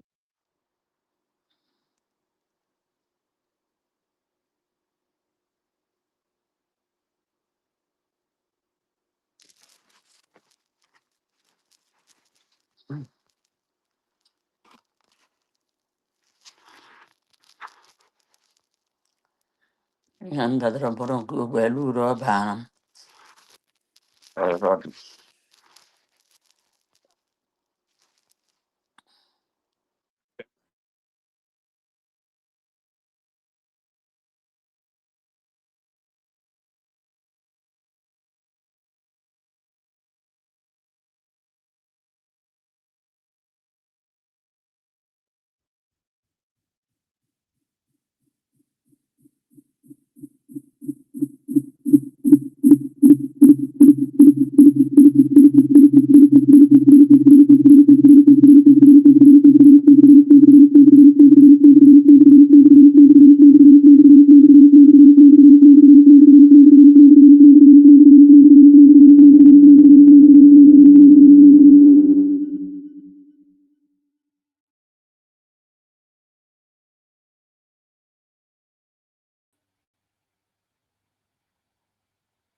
Mama Stella, are you there? Mama Bella is asking now.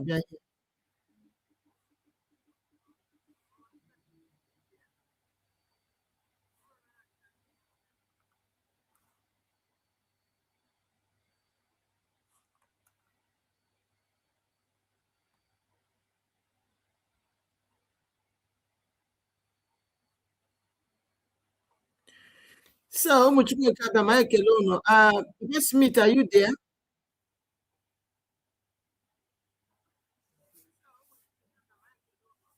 Yes, I know me Papa about Smith, now. are you there? That's someone else, but yeah, I know me about now. Yeah. Papa Smith, are you Dave. there? Yes, can you hear me? Okay. Mama. Can you hear me? Mama Stella, are you there too? And I name the. Yes, I can hear you. Yes. Yes, I'm hearing you. Okay, man, appear. It was a boy here. You are two here. That's Simon about two. Okay, It is two.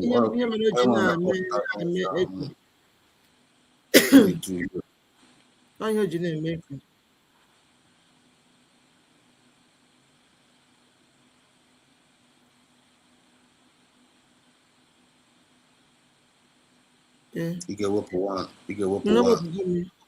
I go to make. Okay. I go no. That's what this way is up here. Go this way. I'm not coming. No, mama. I'm saying na mama. I can't get. Can we put it on Canada?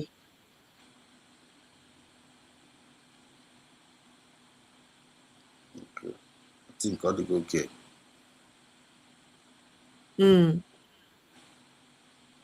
But even because one can check it in.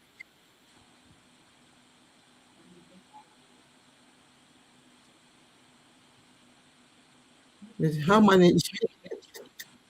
All the go okay. All the one now from my own side now. My first is also one. But in a year. Wow.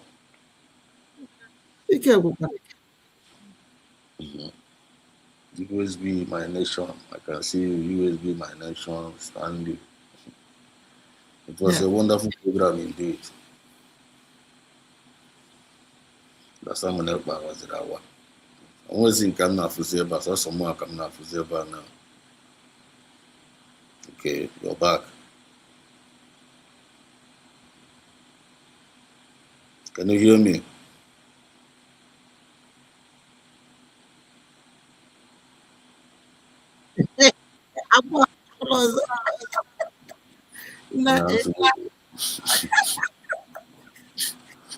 One dog I will double anointing now. Double anointing. From behind the camera here, behind the studio here, I'm sure you work your day. And the one that I think I'm killing you after the problem anyway. I greet you, but thank you. Thank you so much. Today was one them day. So I get met you was I want to be kid up alive. Yes, sir. Yeah. Thank you, sir. We are very, very proud of our government. Yes, sir. I'm very, very proud of them. They're really doing great for us. I'm telling you. They're really doing great. In short. Telling you. There's a money they can go by force, by fire. Makande, USB doing great. And now got Biafrans. Only of our road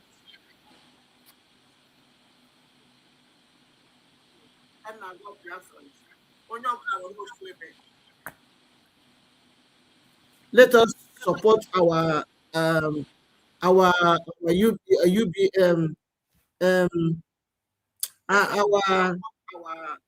government we declared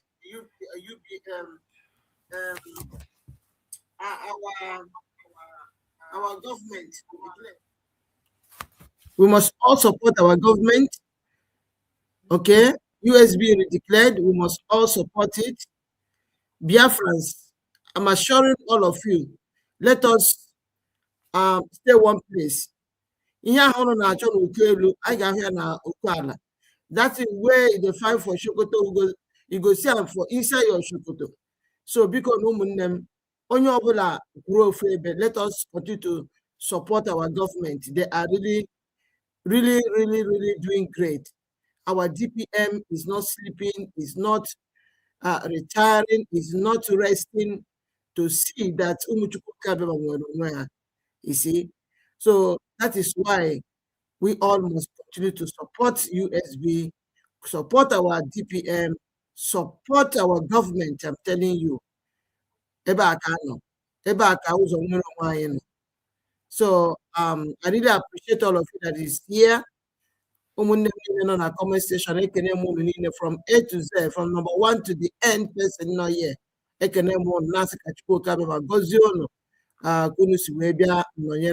Program. our emergency something. I am adding an emergency something. But yet, to need an paper where now I can remove yes, Chukuga goes all of you. Chukuga goes all of you, not day one. Thank you so much. So, everyone, number and my comrade, Biafra Exodus TV, Papa Smith, I really appreciate you. You are doing great. You see, can all when you have a number. When you have a on your whole egwuregwu ya ndị fallback egwuregwu ya ndị fallback republic egwuregwu ahụ onye rahụ ụra ndị fallback republic egwuregwu ya so mụnwa na onwe adị m ehi ụra hụ ha erego my sleep prayer point adị tọbara ndụ a na-ekpezi ekpere ka ihe ụra ka abịa buru egbe anyị anyị wasị mba anyị agaghị ehi ụra ahụ no go sleep that sleep a na-achọ ka ihe a na-ekpezi ekpere ka ihe n'ụra ka ha buru egbe anyị yes ụmụ Biafra ụnụ anụgo ya na biko ha nwaghị ehi ụra ka anyị buru nke ha ha nwaghị ehi ụra ha ụmụ Biafra ụnụ anụgo ya na ụnụ anụgo ihe adaka ma ọ na-ekpa na-ekwu please onye ehikwala ụra ị na-ehikwa na-ehi with one eye make sure na ofu nke ọzọ mụ anya ịghọtago na-ehi with one eye were ofu anya mụrụ anya bụ ezigbote anya ụra nkịta ị na-arahụ ụra nkịta I'm telling you even otu a program a na-agwa today mụ na na-ehicharakwa obere ụra werekwa ofu anya mụrụkwa anya based on anyị nọ n'ogbugbu agha sleeping mụrụ anya ihe na-akpọ ya bụ Papa Smith ihe na-akpọ ya bụ sleeping mụrụ anya I was one of somebody in a comment section ago. Or the command in Afia. I say she goes here. One of somebody in a comment section ago. She goes here. Dorubo. Also, my sister, please. I supposed to do my capturing for my ID. Supposed to do the capturing for my ID last Monday, but the benches told me that it's going to be today, but now I meet today program. So my brother, okay, so come to the information and I can make capturing today. Okay. But this program is an emergency. Okay. It's an emergency program, and they was got DPM line up on board today to minister to Biafrans and every other cabinet members. So I'm probably for probably for like this. I have to pack it where. So I'm very, very happy. Yes. Information of the honorable information of minister of information I put online today to address Biafrans. And with time, according to what the government are saying, all the secretaries can put online now. They may address Biafrans once in a blue moon. I put online by my address. Give an opportunity and for your secretaries who they are and how they look like and the agendas. The new Jojo. They will require to get as a citizen, as a concerned citizen of the United States of Biafra. All the very, very important. So also want to use this opportunity. One of the DPM and the IPOB in Nigeria, Mechago guy meet in the Nigerian government when I say actually in one Nigeria. So the same thing that happened to Wazirike is also repeating again. They're also repeating again. So why am I very important that none of that is supposed that na USB government had to go down. Without the manifestation of this USB government, Kenya gonna come out today. So I can there IPOB Nigeria get ready struggle. To I can this we ready struggle na go tina pa. Then afufuni ne mas na ni kalotara. Sacrifice ya ni ne. I just no go down to the drain. The same thing they want to do to Simon Ekpa, our PM Simon Ekpa. Look, lafu Simon Ekpa atra ne ba anyuano. Lafu otra. Simon Ekpa atra is bota fu ne ba anyuano. Grew the mountain, buga into my referendum, buga into Finland. They may declare ya umo koko or kwada Simon Ekpa yosin umo demons. Then Zama. I let you already to natural can turn all this struggle to a mess. I'll tell you how we fail. As long as you can ando, I give me allow her turn all this struggle, turn all this our government to a mess. So it is our duty to be debunking all their lies. It is our duty to debunk all their lies anytime, any day. Any place on for now raise their ugly head to say nonsense against our government when the pound go. They don't want our freedom. They don't want our freedom. They don't want our declaration. And all our future generation are in a very, very big danger. So there is nothing like don't talk about these people. They are irrelevant. When these people, they are evil. The gullible ones aim for are convincing. If they convince them on the ground job and final. So before I'm hensoro barrister Koiru. Before my name and hensoro doors or Kolawa Bandaso. Before my name and Hema abandon Mas and Kalmonima. Before my name and Emma abandon some nepa. We're not going to allow that thing to happen. Unless my conscience is wrong. So with God, all things are possible. With the faith time when the neighbor can know victory is sure. So much go carry I love you all. So no oblige to encourage. You are doing the needful. Problem on tickets were serve Biafra your bara the people who because just do it with all your check. Forget and then I appreciate and then I appreciate. Forget and then I church and then I church. Focus on your conscience. Focus on what Biafran spirit is saying about what you are doing.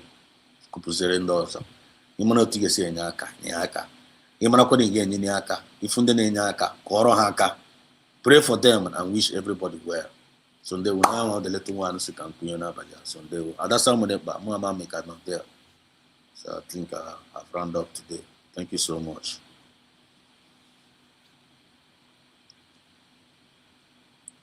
That's someone, but you still there?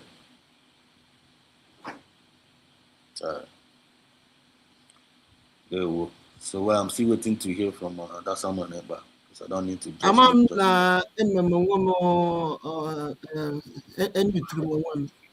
Okay.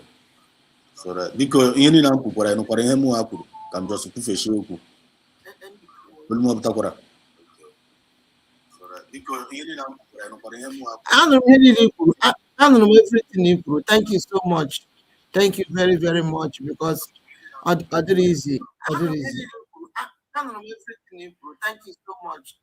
So thank you for being part of this program, and I really appreciate you, and also my greetings to your family. Thank you so much. There was one name. Okay, thank you. Good night. Good night. Bye for now. Bye bye. So Biafra, ngwano aga dewano.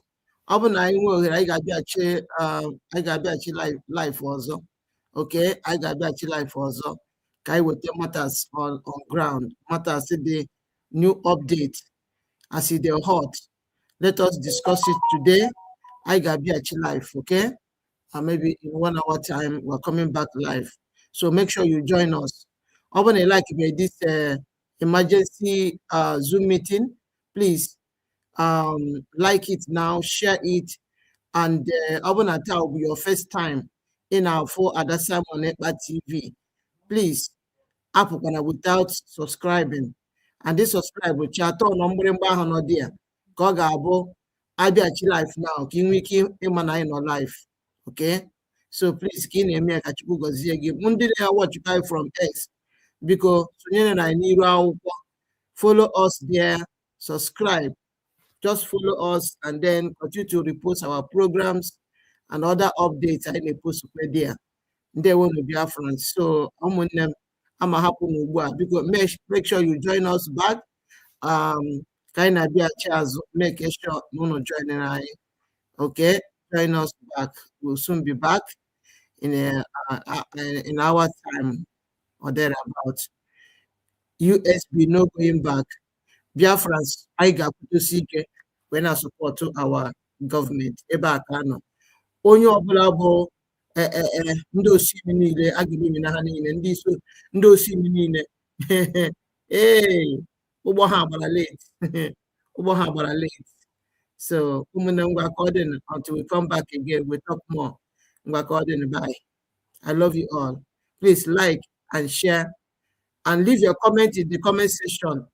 Always leave your comment in the comment section. We are going to read them and answer you anything you feel like, anytime we finish our program, you feel like saying something, always drop it in the comment section. Very, very important. So we know how you feel, or if there is any question you need to ask, you ask. Always make use of the comment section after each program. Thank you so much, Biafrans. I love you all until we come back again. Okay, please, Biafrans, share and hit the like button. Yes, yes. Share, yes, blessing. Exactly. Because like and share this program. Like and share this program. Daniel Okoreke Nengi, love you too. Day one, I love you all. Currency trading course. Thank you so much. Please make sure you subscribe if today is your first time. Before you leave, we love USB. I'm telling you, there's nothing like USB. Nadia will be until the end of time. Thank you so much, dear friends. Please do well to join us as we come back. Day one.